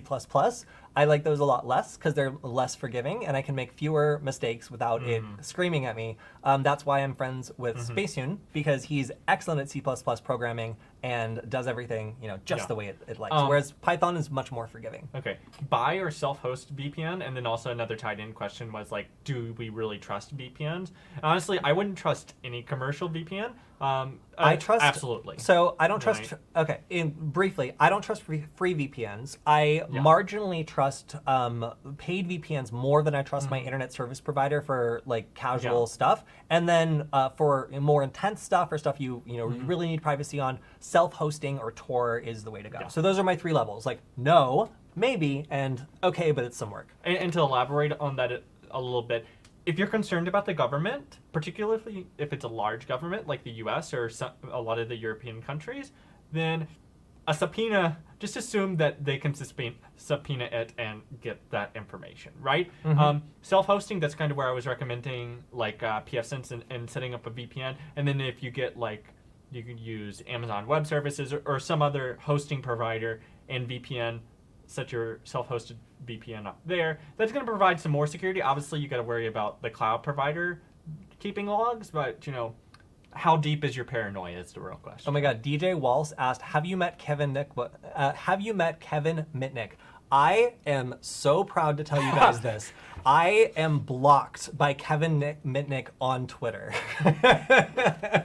So, it's not everyone that gets to be blocked by Kevin Mitnick, but I successfully got blocked by Kevin Mitnick by pointing out that he was stealing another hacker's project and claiming responsibility for it. He did not like that and took the time to personally block me. So in a way, yes, I have met Kevin Mitnick. IRC Chat, do you use them? Do you recommend any channels? IRC Chat is a pain in the ass, but yes, there are some good channels. In particular, I kind of stay connected to the IRC Chat from the Computer Chaos Congress groups across Europe. Like they tend to have really organized hacker spaces that are really well run, and they run some pretty good IRC channels. I just am annoyed by having to run IRC clients on my phone. But it's not that hard. So yeah, if you guys want to find some cool IRC chats, I highly recommend Chaos Congress and the local hacker spaces. In particular, I know the one in Munich was particularly well run, and they did a lot of really cool projects. Let's see. There was a question about using proxies and proxy chains. Do you recommend that? Does it make you secure? I just use VPNs. Proxies are I used to do. I don't really do. Yeah. Did anyone try to hack you? That's such a good question. So before I got into hacking, I was working at a startup that was kind of like Uber for trucking. And one day our internet stopped working, and there was a second network open that had the same name as our router. Oh my God, I I forgot about weird. this. So I connected to it, and it popped up and said, "We're sorry, your router has received an update and needs your password to reboot. Please enter your password." So we tried reconnecting, it wasn't working. We tried again. We're like, we have work to do. So we just typed in the password and gave the password away to some random hacker who was we were in a mixed-use building, so the downstairs was for businesses and the upstairs was for tenants, and somebody had just moved in, so some other hacker who knew about this tool used it to get free internet from our business. Of course, I was also crazy, so I was always on the network looking at stuff, so the second that they connected, I started port scanning them and trying to get into their stuff. So yes, someone has not only tried to hack, but also successfully hacked a business that I worked at while I was working there. Whoa, Hack.Gay is pretty cool. Hey, Yes, thanks. it is. Yeah, no. So .gay just started registering literally last month. It's only been out for a couple weeks. So there are some really, really good domains that are still out there for $20, $30. It's crazy. I had to cut myself off after buying 6. So if you have a great domain that you want, then I highly recommend. It's Gold Rush. There's still amazing ones out there.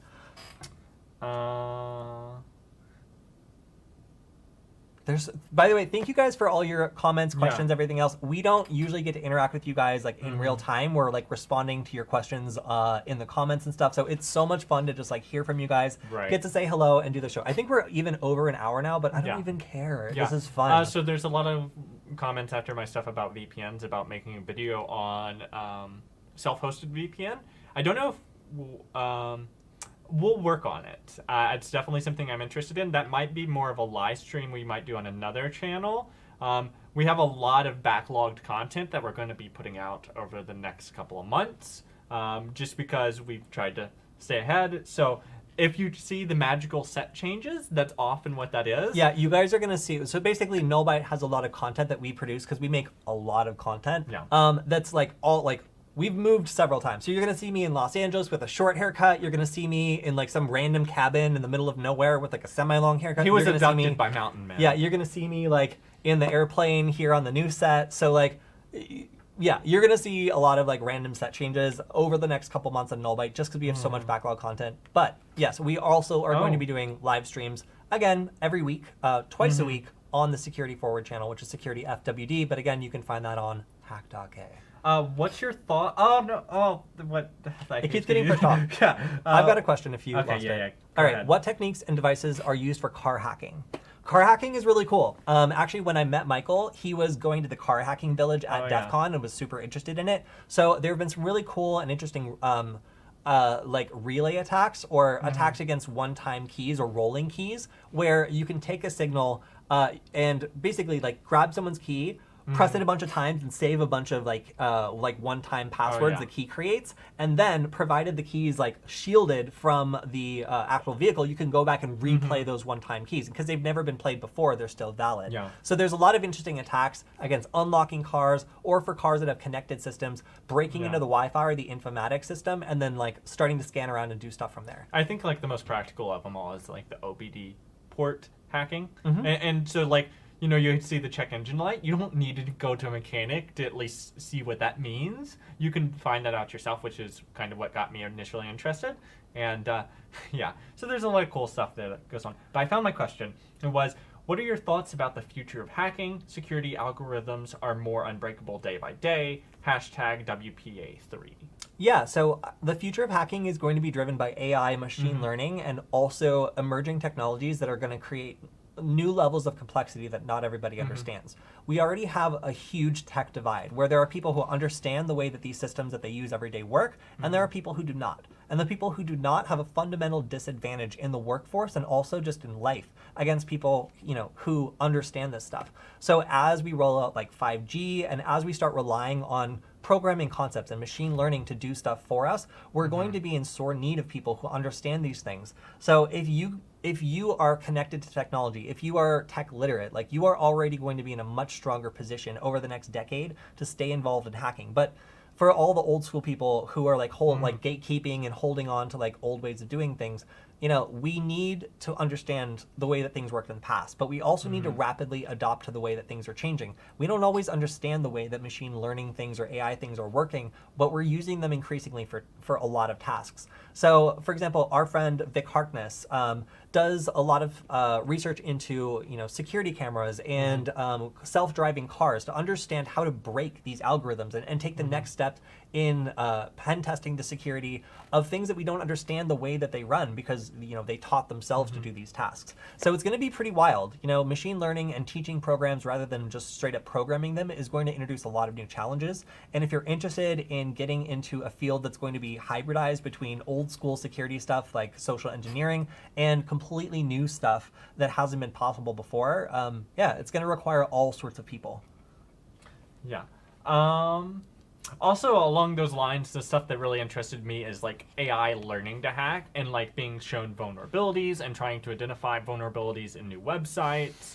Also, there are AI in the defense, like one of the companies that we contract and work for, Varonis, using AI in Active Directory to find... Oh, this question's about to go. If you want to become an entrepreneur in the field of cybersecurity, what is the best field to look at? That's a surprising question because a lot of the people we work are marketing and salespeople. Like, they don't know how to program, like, and they make really good salaries by being in cybersecurity. So yes, there are definitely jobs in hacking, but there's also jobs in explaining the way these tools work, making sales, having people skills, and like being part of a cybersecurity company. It's just like marketing, sales, business operations. Like there's all these people who have to know about cybersecurity, but also something else. So if you are passionate about, you know, something else and cybersecurity, there's jobs for you where if you just tack on the security in front of whatever else you do you make a lot more money. And Yeah. sometimes you get to work with really cool people, and you can explore these other cybersecurity things you're curious about. So yeah, I'd say being an entrepreneur in cybersecurity, you can make things. You can make content like we do, or you can make hardware like we also sometimes do with Stefan's help. You can sell things, you can produce things. There's so many different ways you can be involved, like with marketing or sales or content creations. Like you don't always need to be an expert just in programming. There's lots of other careers that lead to cybersecurity where these other skills are valued. If you want to, oh wait, no, literally that one was the one you just answered. Oh yeah, can you tell the difference between four-way handshake and a PKMID? A four-way handshake and a PKMID. Right. So a four-way handshake is something that you need a device. I feel like I'm quizzing you. No, it's fine. So in Wi-Fi hacking, we can use two different types of hashes in order to attack the Wi-Fi password. We can use a WPA2 four-way handshake, which is when a new device joins the network, or we kick a device off the network and it rejoins.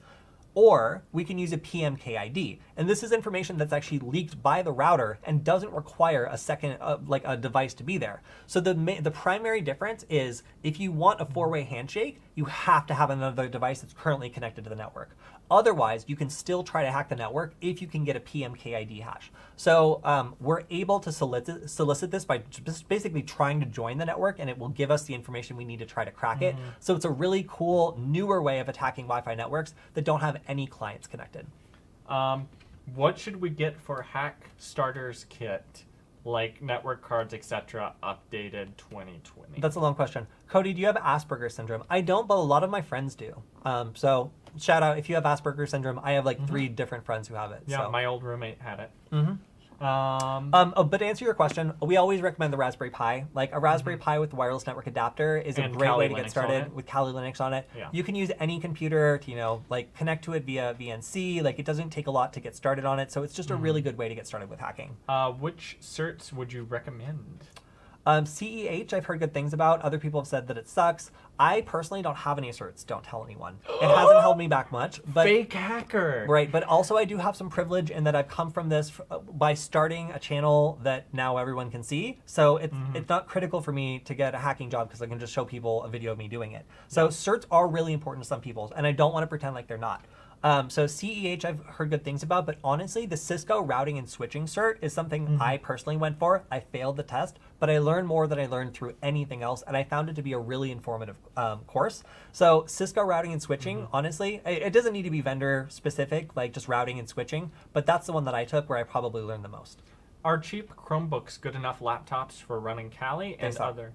They suck, but you can do it, but they suck. Yeah. Okay. Short answer. Can you talk about YubiKeys? Okay, so our you're ways back. The episodes that got our least love actually teach you guys how to set up YubiKeys so that you won't get hacked and like use a hardware key. So please go look at those episodes. Nobody likes them. They're like there was actually a vulnerability after that found in the Google keys. It's fine. They replaced them. It was just the ones that were sold at that point. Yeah. Okay, where else? Is it? Oh no, that's not a good one. Raspberry Pi 3 or 4? I typically use the Raspberry Pi 3 because they tend to be more stable and the card's extremely well supported by Kali Linux, and the 3B Plus also has 5 gigahertz Wi-Fi, so I really like that. The 4 is fine, but I find that it's a bit more finicky, and I haven't been able to get everything working on it all the time. So it's more powerful, great for other applications, but like, there's still some stuff to be worked out, so I'm kind of waiting for maybe another, for another 6 months or so before I recommend the 4 as the go-to Raspberry Pi. Will Null Byte ever let y'all update some of your tutorials? No. No, they won't. Sorry. Yeah. Also, like I said, we do a live stream twice a week, sometimes 3 times a week already. So like we are so busy preparing new content for that stuff that like I don't have time to do much writing anymore. That's why we have Nick and we have other writers. Tokyo Neon also, big shout out to him. He's now also going to be working with us at Varonis. So if you guys want to check out more Tokyo Neon articles, he's going to be releasing a bunch of new episodes or a bunch of new articles. And we love his work. He's not as into doing the live streams yet. Like I've offered, we'll see if it happens sometime. But I'm a huge fan of Tokyo Neon. I actually was the person who was in charge of hiring at Null Byte for a good 2 years or so. So some of the best writers that I've been really proud of: Ian, who's appeared on the show, Tim, Tokyo Neon. like some of these amazing writers I've actually got to hire personally, and I'm really, really proud of their work. And Token Neon's one of them. So Yeah. yeah. And that'll be at the Veronis.com/blog. Yeah. Yeah. When he starts. Tell me a joke only a hacker would. Oh no! Strut your stuff here. No, you have to do this. No, I don't know any hacker jokes. You have a shirt that's just a hacker joke. Oh yeah, a hacker walks into a bar, and then like at the back of it is and like says drop table. Yeah, tries drop tables, tries 0 beers, 999.9. You know, like tries Bitly link, all kinds of stuff. Yeah. That was actually a shirt I got at a conference. I'd have to go dig it out of my closet though. I can't see the back of my shirt, dude. Did you answer the Raspberry Pi 3 versus 4? Yes, we did that one. What's the most powerful tool in Kali Linux? Ooh, all right. If I had to just throw one out there, I would say my two probably favorite tools that are pre-installed in Kali Linux are Maltego and BetterCap. Okay. I think BetterCap is installed, but BetterCap can do so much stuff. It's like a really, really, really awesome program. You know, Wireshark also is amazing, but yeah, I would say like Wireshark, BetterCap, and then Maltego are like the big hitters for me on Kali Linux that I find myself using a lot. What about you? I'm looking at the next question. All right. You forget our roles here. All right. Okay, so Null Byte, I believe that means Kody. But Null, right? Yeah, Mr. Null. Mr. Null, did you go to college? Currently in college for computer science and wondering if it's worth it.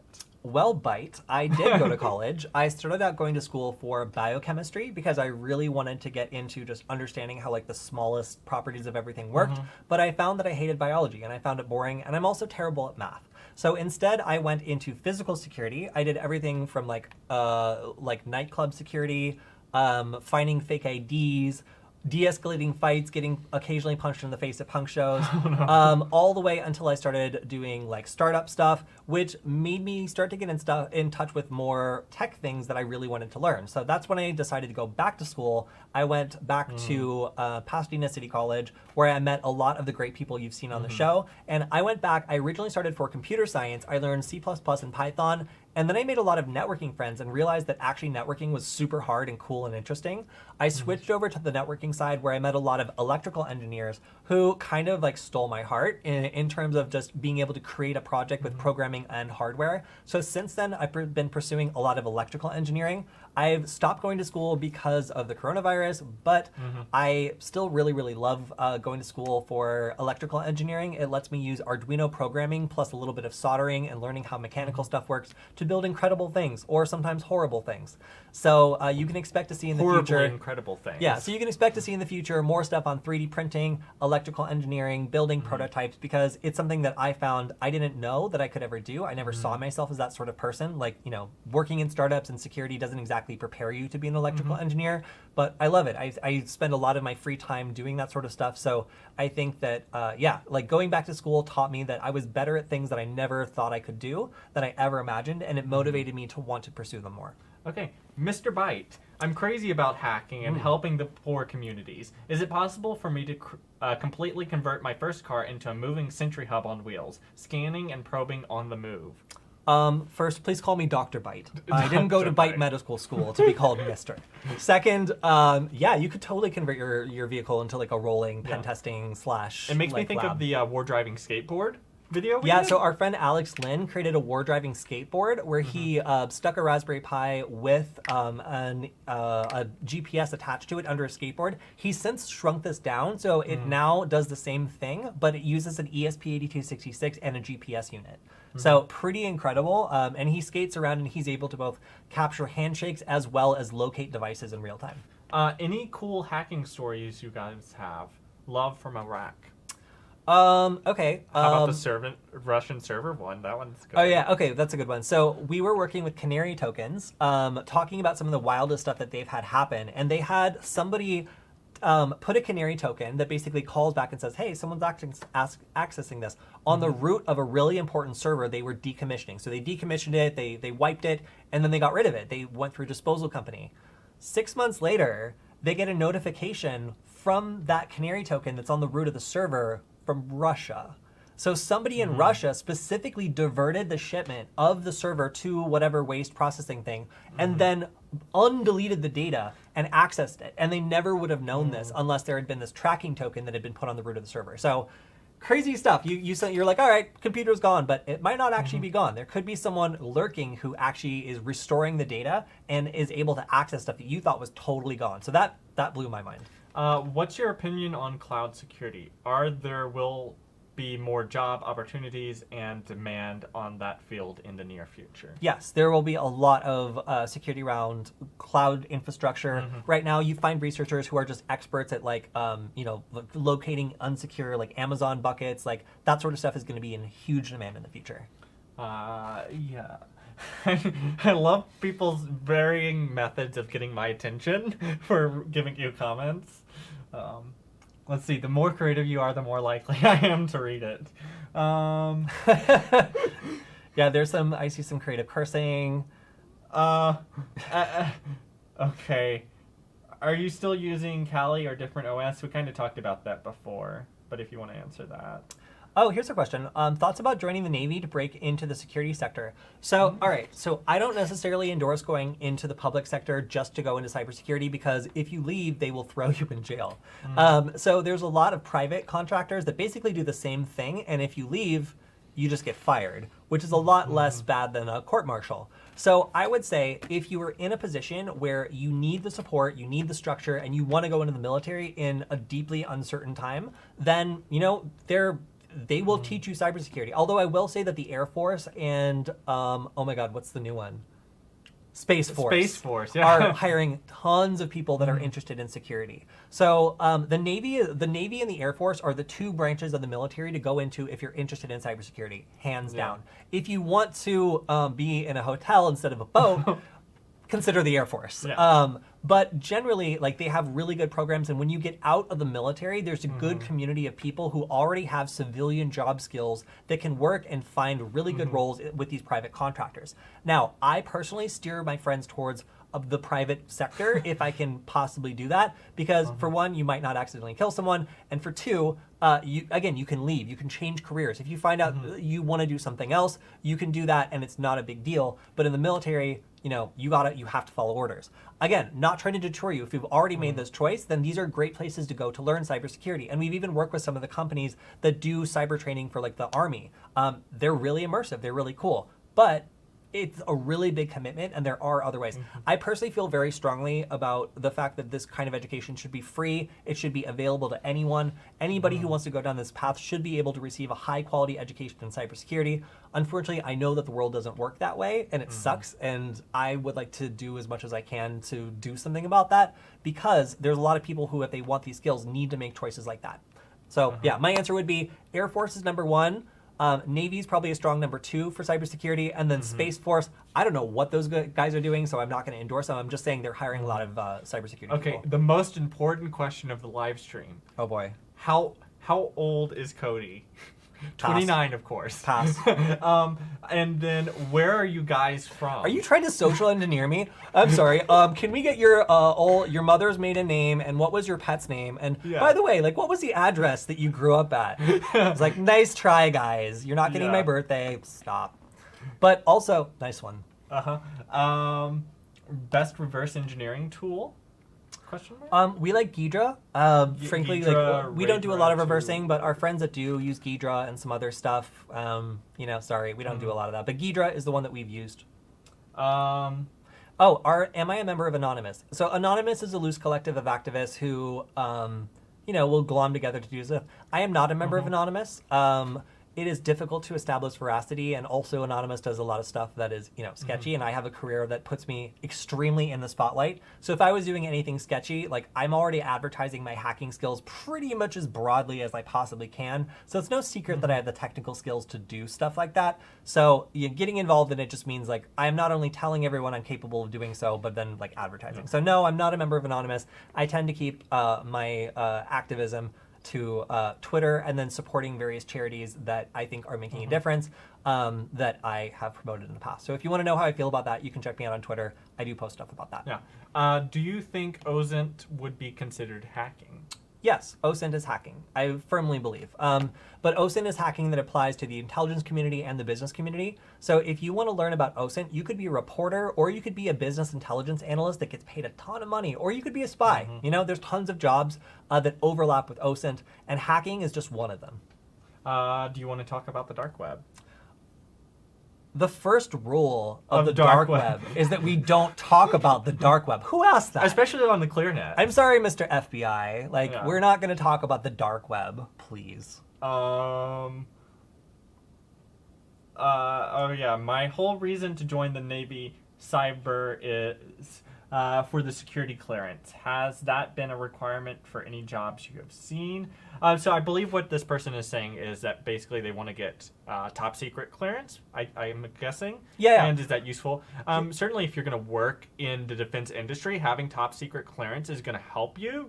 I don't know that I would join the Navy to get that. Just to get that. Because you can get it as a civilian. If you work at, like, I am not endorsing this company, but, like, hey, I got a free Booz Allen shirt. Yeah. So, like, if you work at, like, Booz Allen or, like, Raytheon or one of these other, like, big companies that, you know, does cybersecurity stuff, like, they will pay to get you a clearance if you are passionate about what you do and you're a go-getter. Like, we've talked to these people during recruitments and stuff, and they go head-to-head with the, you know, the public recruiters for the Navy and stuff, desperately trying to attract talent, often working with the military on the exact same missions. So, like, you know, there's a lot of private contracting stuff out there. But again, not everybody's in the position to get Booz Allen or one of these other, like, private security contractors to look at you. So if you want a sure shot at getting the cybersecurity training and top secret clearance, and you don't care about being locked in for 4 years into, again, deeply uncertain times, then yes, that is a path that will work. But I would also take a pass at some of these private sector people that might be really interested in your skills and your passion. A lot of the time, they could either offer you opportunities or talk to you about career paths that would be really appealing. And if you agree, like, hey, that's what I want, like, this career path sounds great, they can get you started and even sponsor you for getting the kinds of, like, certifications and training you need to come up within the company. So, are techniques that are used in the military similar to what we learn as ethical pen testers?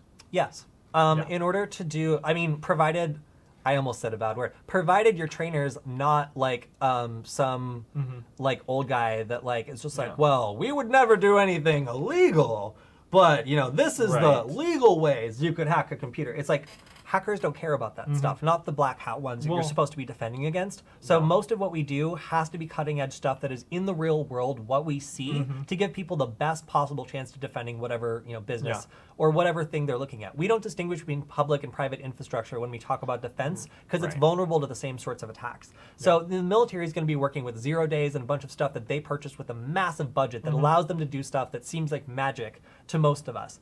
But they're also going to be dealing with a lot of the same fundamental attacks that, you know, we are. So while they get more toys to play with, I guess, it's also ethically questionable in a lot of ways, and also leads to a lot of repercussions. So we use a lot of the same techniques. They might not involve as many expensive 0 days, but it's kind of cheating, you know? Okay. Hopefully you know what this is. I just want to stop getting this question. Dr. Null. Thank you. CEH. Certified ethical hacker. V11. What's your reviews on it?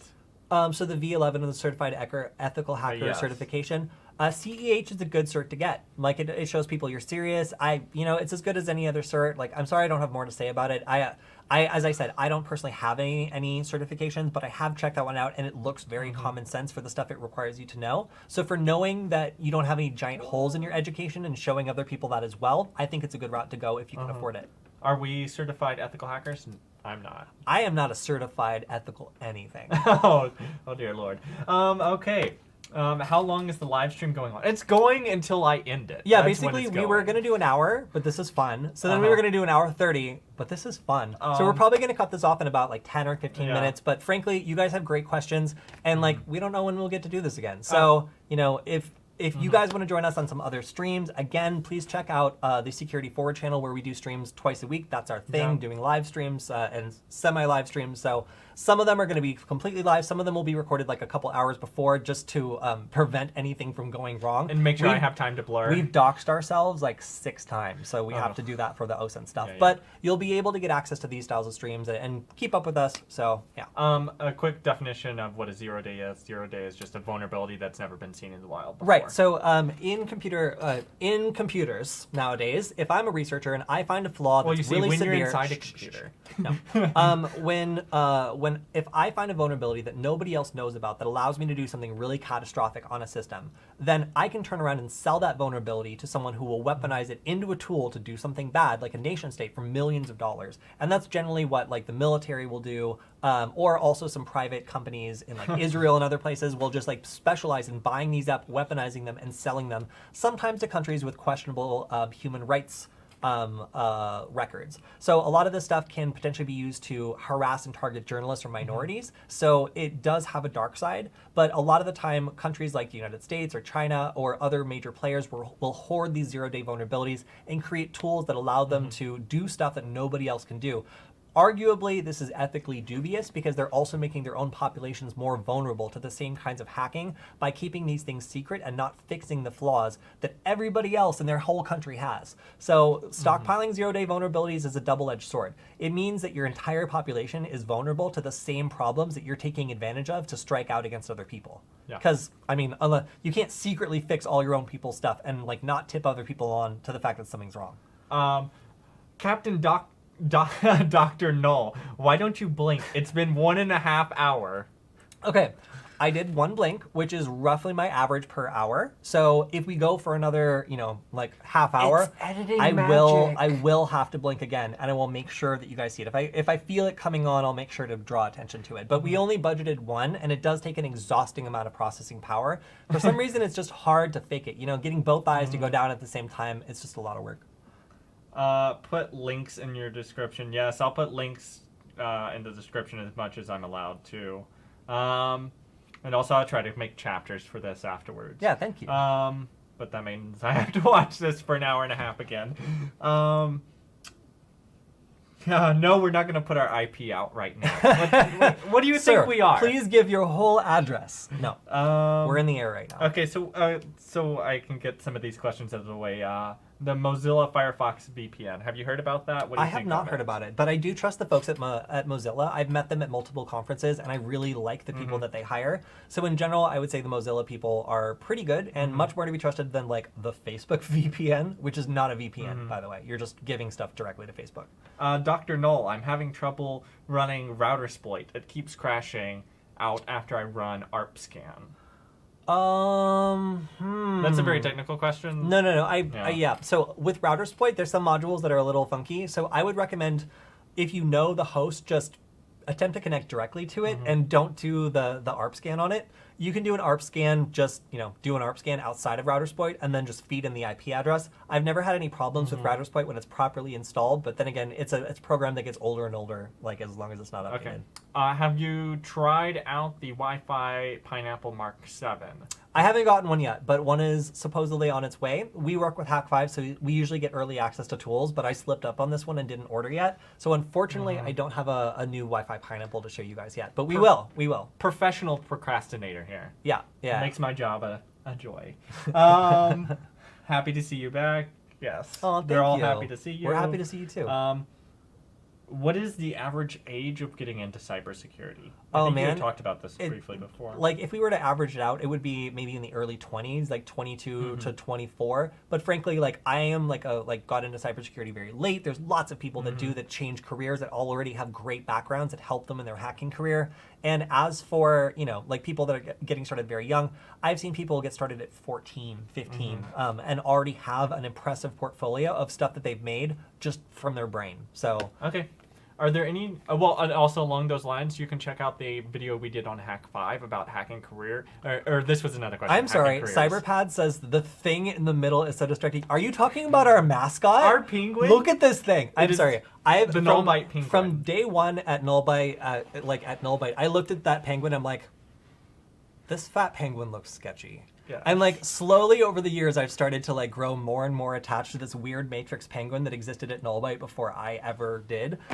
So I accept your apology to our mascot here, which we did not choose. Yeah. But the Matrix Penguin is essential, and I did find it on Google immediately before the stream. We were also potentially going to have a surprise guest, so we needed to Oh keep yeah, that this was open. supposed to be Nick, but Nick Yeah. hasn't texted us back yet today, so... He's AWOL. You can ask any questions you would ask to Nick to this Matrix Penguin, but it will not respond to you. It is extremely cryptic. We've been trying for Yes. hours. We also have a question. When will you be coming back to Null Space Labs in Los Angeles? So big shout out to local hacker spaces. And this also ties into another question I saw, which is like, how do you stay motivated when hacking when you're not around other people? So I had that problem, and I was just like, screw this. Like, I'm going to create an event at my local hackerspace just so I have an excuse to be around other people. So we started holding monthly events at our local hackerspace where we just taught people something because it gave us the opportunity to interact with people around us. We got to meet friends and people who live nearby. Because the biggest bummer about going to hacking conferences is you meet these amazing people and they live super far away.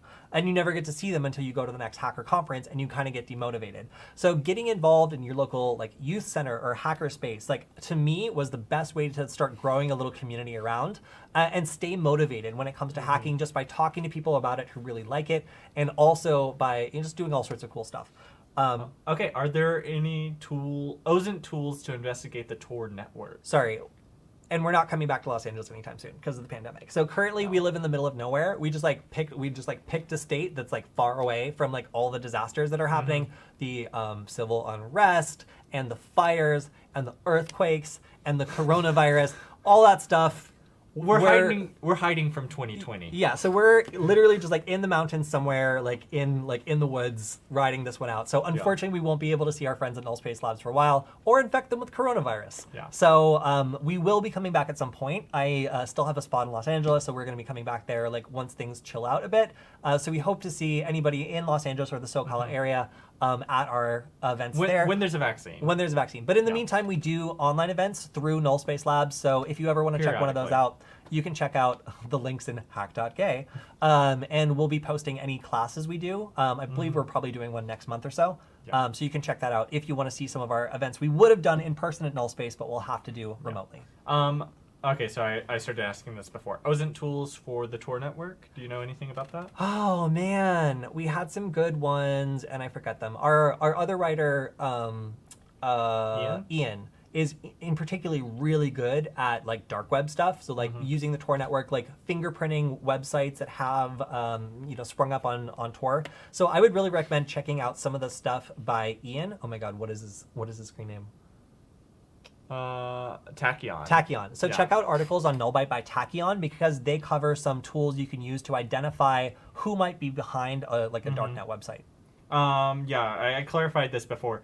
Null Byte is owned by people that are not us. We work for Null Byte. Why does everyone who work at cybersecurity field look so skinny? I don't think you've been to a hacker conference. Yeah.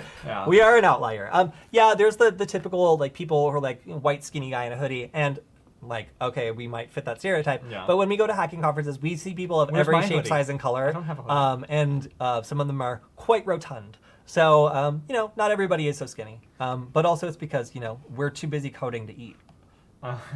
Okay, we keep getting this question, and I've been avoiding it because I don't know the answer. Hope maybe you'll know a little. Dr. Null, I'm setting up VLANs. Tagged or untagged VLANs? I don't know the answer to that one either. I'm sorry, you guys. I'm just learning He's the VLAN. stuff. He's the VLAN guy, and I only got so far in my routing and switching class to learn DNS stuff. And I will say that Lawrence Systems has some great tutorials as well as Crosstalk Solutions. Those channels have good tutorials on setting up PFSense and VLANs and all that stuff. Check them out. They'll help you a little better than I can. Dr. Byte, what video are you most excited about releasing the most? Love from India. Oh, thank you, Samson. Okay, so probably the next video I'm really excited about dropping is our IoT Nightmare video. That's going to be on Hak5. We've been filming that in our new place where we live. And we're also working with a new production manager, so it's taken us a while to do. But basically, Michael set up a smart home, and I learned how to Kody hack destroyed almost it. every part of it and just used it to play pranks on him and harass him. Yeah. So our next smart home hacking video on Hak5 is probably the one I'm most looking forward to. It's going to be really fun. So for the people asking why hack.gay doesn't work, probably because you're using NoScript. We may or may not be tracking people that click on hack.gay.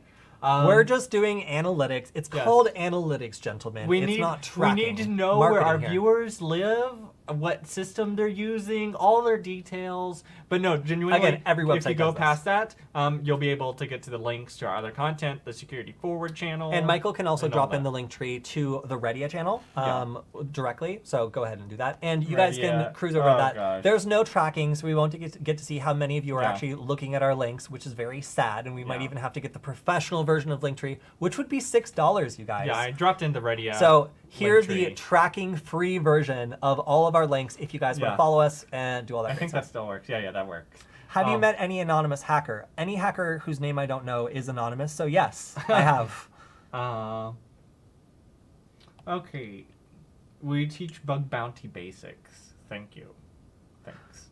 So I live in the UAE, and let's just say people here aren't very hyped on hacking. So hacker spaces are pretty non-existent. You also happen to live in the same country as one of my favorite security researchers, Mathy Vanhoef. He lives in UAE and he Wait, does research does he? there. Yeah, he does. He lives That's in Dubai. awesome. Yeah. There are hackers out there. I understand the culture is very different, and sometimes like being the kind of person that like breaks the rules and does stuff you're not supposed to might be punished a little bit more severely in other areas. So the hacker culture, for example, in Japan, there's not a lot of hacker culture out there because the culture just isn't as hyped on it. Even in Norway, I found that because people have such high trust in their social institutions, there's not a lot of people that have the whole like hacker culture thing where they're all like counter everything. So hacker spaces are harder to come by in some areas, but you can find online communities around around it, and you can reach out to other people who live in your country who might be able to direct you better. In particular, I recommend Mathy Vanhoef might have some good resources for the UAE. Dr. Null, laughing emoji.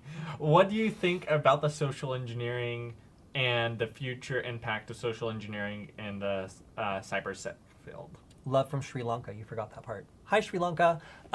So social engineering is always going to be a huge part of cybersecurity, in particular because people are still in charge of these systems that we build. So they're the weakest link at this point. They're the weakest link. So as long as like a pretty woman can like walk in with a clipboard and like get people to try to be nice to her, that being nice is always going to be a vulnerability that can be exploited. Yeah. So, it's only going to get more advanced with OSINT tools. I used to be in charge of coming up with dossiers on business people we were about to do business with at the startup I worked for. So I would have a dossier this thick of biographic information, where the guy went to school, how he started the business, who he hired, like a complete manifest of all the employees, their social media accounts, what the statements they make about the business, previous deleted versions of the web, like all this stuff. Like by the time I approach these people, they think I'm such an expert and I know so much about them that they just give me details that should be classified about their business. And it's because I did the OSINT work. So social engineering, always going to be a good skill. It has value in the intelligence community as well as in the journalist community as well. So a lot of the trainings I do is actually for journalists.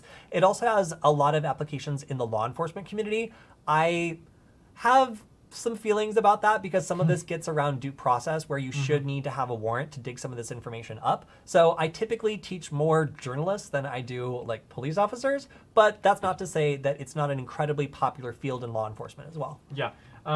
Okay, so Skip Tracer has been taken down by GitHub. Do you know an alternative? I'm also going to expand that question to say there's tools that we do that get taken down from GitHub. Are there ways to access them? It's hard. I archive some tools, and on request, sometimes I will give one. I'll just be like, yeah, here's an old version I have. And you can ask other people. They have a copy of it sometimes, if it's still around. But yeah, it sucks when a really good tool gets taken down. In particular, the Linux choice recently just like took down all of his stuff. So there's a lot of really fantastic tools that we covered in the past where that guy just wasn't feeling the love from the community. He didn't feel like it was working out for him to provide these tools. So in the end, he really just kind of booked it and like decided to, Is there anything like the Internet Archive for GitHub? No, there's not, unfortunately. And someone should make that. Yeah, they could, but they would run into some issues with intellectual property, just scraping other people's code. But who knows? Oh, because rules have stopped hackers. What laptop are we using? We are using free MacBook Pros that were provided to us by our employers. Keyword free. Yeah, if you have access to free MacBook Pros, I highly recommend them. If not, they're a little expensive, but they do work. They do work. Hey, Dr. Byte, can you please explain, is there any possibility to access an Android permanently using dynamic IP? Yeah, so like making it so you can remotely access an Android device using a dynamic IP address. Yeah, you can do you can do, there's like something kites, and then there's also like ngrok, and there's some other stuff you can do to get around dynamic IP addresses and expose a port or something. So yeah, it's possible to do it. Just realize, everybody's on Shodan. So well, if you put a RAD on the system that phoned home to a particular server, then you could know the IP. Like, there's stuff like yeah, there's that. ways around it. Also, I'm only going to be answering questions that say Captain Dr. Byte now. Wow. Okay. Sorry, I didn't know that we're upgrading you to Captain. Yeah. So we're Commander Dr. Byte. So we're almost at 2 hours. We're gonna call this at the 2 hour mark. So that means we have 12 minutes. 12 minutes left. So get in your questions now. If you want to know a question from us about hacking, whatever, we have 12 minutes left. Limited time offer. Submit now. What are your thoughts about 5G? 5G is going to be really cool. I don't think it causes coronavirus, and there's no need to burn down the stations. Stand down, Bytes. Hackers stand down. Yes. I was about to make a horrible joke. Yeah, thank you for not doing that. What's Mathy Vanhoef's socials? Oh, yeah. So Mathy Vanhoef is all. If you just search for him online, you can find his papers. Wait, can we even show my screen? We can show your screen. Yeah, hey guys, do you want to see my screen? Let's do it. First, like after an hour. Oh my god, it's a screen. Yeah, so we can go to Mathy Vanhoef, and we can see, boom. So this guy is from the UAE. Well, he lives in the UAE. He's originally, I think, from the Netherlands. And he is great. I've done a podcast with him. He's one of the foremost security researchers in Wi-Fi. So if you want to know how to mess up Wi-Fi, either this generation of Wi-Fi or the next generation of Wi-Fi, this is the guy. He's fantastic. And yeah, I found that his stuff is really easy for beginners to read. And even just going back to like a typical search, I can like go to his webpage, and his publications are great, especially the ones about MAC address randomization and stuff like that. A lot of these, defeating MAC address randomization through timing attacks, even a beginner can read through the abstract and it makes a ton of sense. So. Okay, since they actually did this, I'm going to indulge these people. Oh, boy. Okay, Captain Dr. Mr. Null. Okay. Podcast music album and hacking resources you recommend? Okay, so time for some Easter eggs, Bytes. So if you go to YouTube, YouTube, yeah. Yeah, I gotta be careful showing you. What is Docker? Then you can actually search for While You Hacks, and this is a secret playlist I've been creating on Null Byte for just like songs to listen to while you're hacking. Some of them suck, so this was never meant to be too public, but I noticed some people have found it. But if you want to know like a playlist for hacking, I've been secretly maintaining this both on the Reddit channel and on the Null Byte channel. I don't think many people have noticed. What was the other part of the question? Podcast. Oh. We had a Veronis podcast. So we actually did a podcast, you guys. Yeah. So,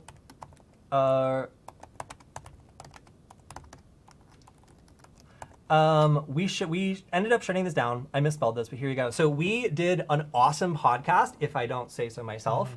Where we interviewed people like Mathy Vanhoef and some really some people that I didn't think should even talk to us. We talked to like Patrick Wardle, catching Russians and decommissioned servers, breaking facial recognition with F-Secure. Like, it was really cool. We had Maltego people on, and all these were we basically had guests on where we talked about all this cool hacking stuff. So we had Alex Lin, the 16-year-old hacker who created the creep detector. We had Satanic on from YouTube. We had Mathy Vanhoef on. And we even had the guy behind Do Not Pay on. So lots and lots of cool stuff from podcasts. I'm sorry, I've gone power mad in the comments. Oh no. Making them say the oh my gosh. Captain Dr. Null. Can you show our security forward channel real quick? Because I'm also going to be posting the podcast there eventually. Sure. All right. So if we just go on to hack.gay. Yeah, show off hack.gay. Then we can see if we want to go to the security forward channel, then look at that, all of our fun stuff. So Null Byte Hacking with Friends live stream. Yeah. Hey guys, we have a live stream. So you can catch us here. We have lots of great stuff. Oh god, I hope I don't talk to myself. Yeah, that's every Tuesday and Friday. And then also we have a playlist on Hak5. There's only a handful of videos there, but you can anticipate more videos there. The best video we've ever done was for Hak5. It was the, let's see, ready episodes on Hak5. Yeah. You guys can check this out. The defeating facial recognition. This is the best video, you guys, that we have ever done. Highest quality. This is our highest quality video. We put the most time and energy into it. If I was to present you guys with one video to represent the last 4 years of work, it would be this one. So if you're gonna watch anything, watch this defeating facial recognition on Hak5. We really had a lot of fun producing it, and it was great. Captain Dr. Byte, oh my gosh. Why do you talk often about Norway in terms of hackers? Oh, right. So I have been to Norway, and I think they are great. I do a lot of OSINT training. So sometimes last year I went to Norway, and I actually taught a bunch of journalists about security and then also OSINT. So I've had a lot of exposure to hackers in Europe and Norway in general, and I really enjoy them. I think it's a lot of fun. And also I really want to go back, because the United States is crazy, y'all, and stuff is going off. Yeah. So we're going to just explore a little bit and see how other countries are, because, you know. Explore the world for a couple of decades, you know. Captain Dr. Null. Wow. What do you prefer to be anonymous? Is it a self-hosted VPN or a proxy chain? Love, again, from Shortle. Beautiful. That's beautiful. I would say a Tails installation, honestly, if you just want to like pop something up. Setting up a VPS is a lot of work for people who aren't super technical. So if you just want to roll something out that's over Tor and you don't mind the fact you're going to be doing captchas forever, then a Tails installation is everything you need. And so no proxy chain, just the VPNs in, or? Proxy chains are fine, but a VPN or Tor is fine. Okay. Yeah, and again, there's an article on Null Byte by Tachyon using Tor, Unix, and a VPN together. Check it out. That's the kind of thing I recommend. Dude, bug bounty series, please. Yes, we'll look into that. I'd also thought about doing like hack the box, capture the flag style videos and stuff like that. However, I don't have permission to do that quite yet. All right. Robgan06. If you are 14 and you want to have a recommendation for young people to start practicing hacking, especially OSINT, I'm going to shout out Bellingcat. Bellingcat is an investigation company that does incredible investigations. And some of this is a little bit adult, so they investigate like war crimes and stuff, but they are the best in the business. Like they really, really, really do amazing investigations. And these are stuff using public data, so you can recreate their investigations and learn a lot from them. So Bellingcat, highly recommend them if you're just getting started. I should go back to that, shouldn't I? Yeah, we should go. Yeah. Okay. Just because I love the way he phrased this. Null Byte, Captain Sir, His Majesty Byte.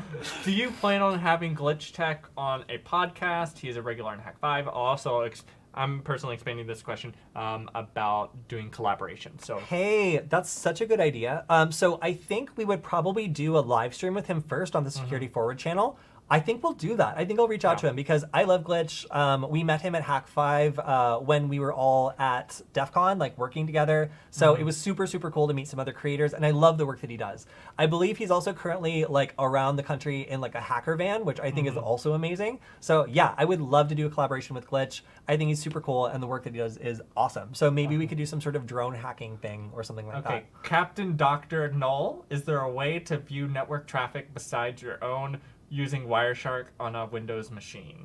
So you need to have a card that is able to go into monitor mode. So you're able to listen to absolutely everything instead of traffic that's just on your network. But absolutely, yes, you can. Captain, Dr. Sir, Mr. General, Null, Kody, Matt. I'm sorry, good one.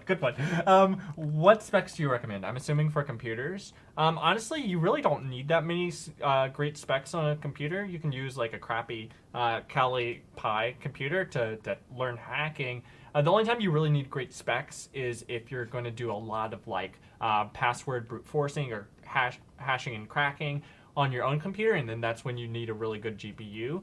CPU is kind of secondary, but if you're going to be doing a lot of multi-threaded things, and having multiple threads is a nice thing. Okay, can we switch over to my screen for a second? All right, I don't understand why some dude just dropped the GPS coordinate to this dinosaur statue in Mongolia in the chat. He's dropped that multiple times. Yeah, so to whoever's dropping the GPS coordinates to this Mongolian dinosaur statue, I hear you. I message received. We all see clear, it. We see the. Thank you for giving us the message. Thank you. All right, we can switch back. Yeah, got it, Chief. Thanks, boss. Okay. How do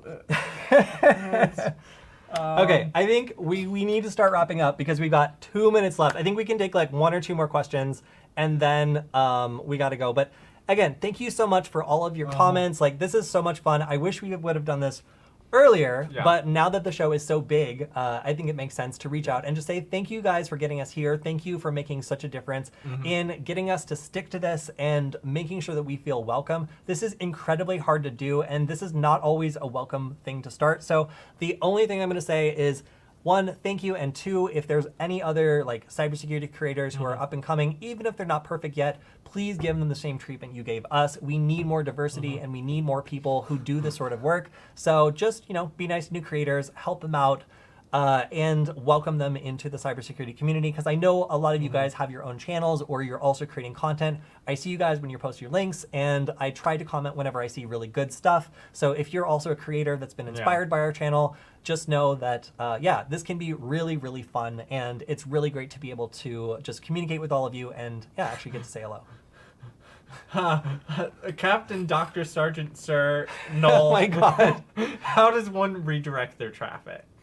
Traffic redirects for me, if I'm doing this maliciously to another person on their network, I guess is the context of the question, would be through DNS spoofing over BetterCap. So if you ARP spoof a network and then you start DNS spoofing, you could redirect request to any website, and that's how I will redirect a particular request for a website to maybe a phishing page or something like that. Yeah, so we have like 1 or 2 minutes left. So sorry if we haven't gotten to your question. You know, we've tried our best as possible. We do Q&As just like this every other Wednesday. Every other Wednesday. So if you want to join these, check out the Security Forward channel. This is what we do all the time on there, and we'll be able to answer any leftover questions. Also, you can just check in and see how we're doing. Say hi. Any closing thoughts, comments, concerns? Please for help. You guys are great. Thank you so much. Make sure to check up on our stuff because we're going to be putting out more Udemy classes. You're going to see more Null Byte episodes. We're going to do more collaborations and live streams with other people.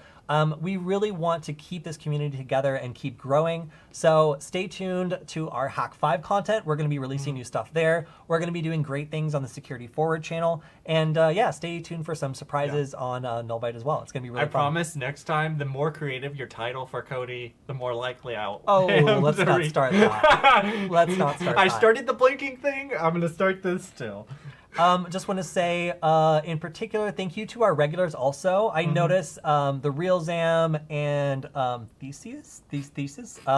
We also see you guys on the Security Forward show. It's great to have some people that are with us along the way. Yeah, it's just very, very helpful, and we appreciate every last one of you. So, yeah, all right, that's going to be it for today. If you have any great questions, you can drop them, and hopefully we'll be able to respond to them on a stream, probably on the Security Forward show. But this was our first official Null Byte stream. We did it for 2 hours, and we did it because you guys are so fucking great. So, yeah, we got through the whole stream without one F-bomb, by the way, until now. Yeah.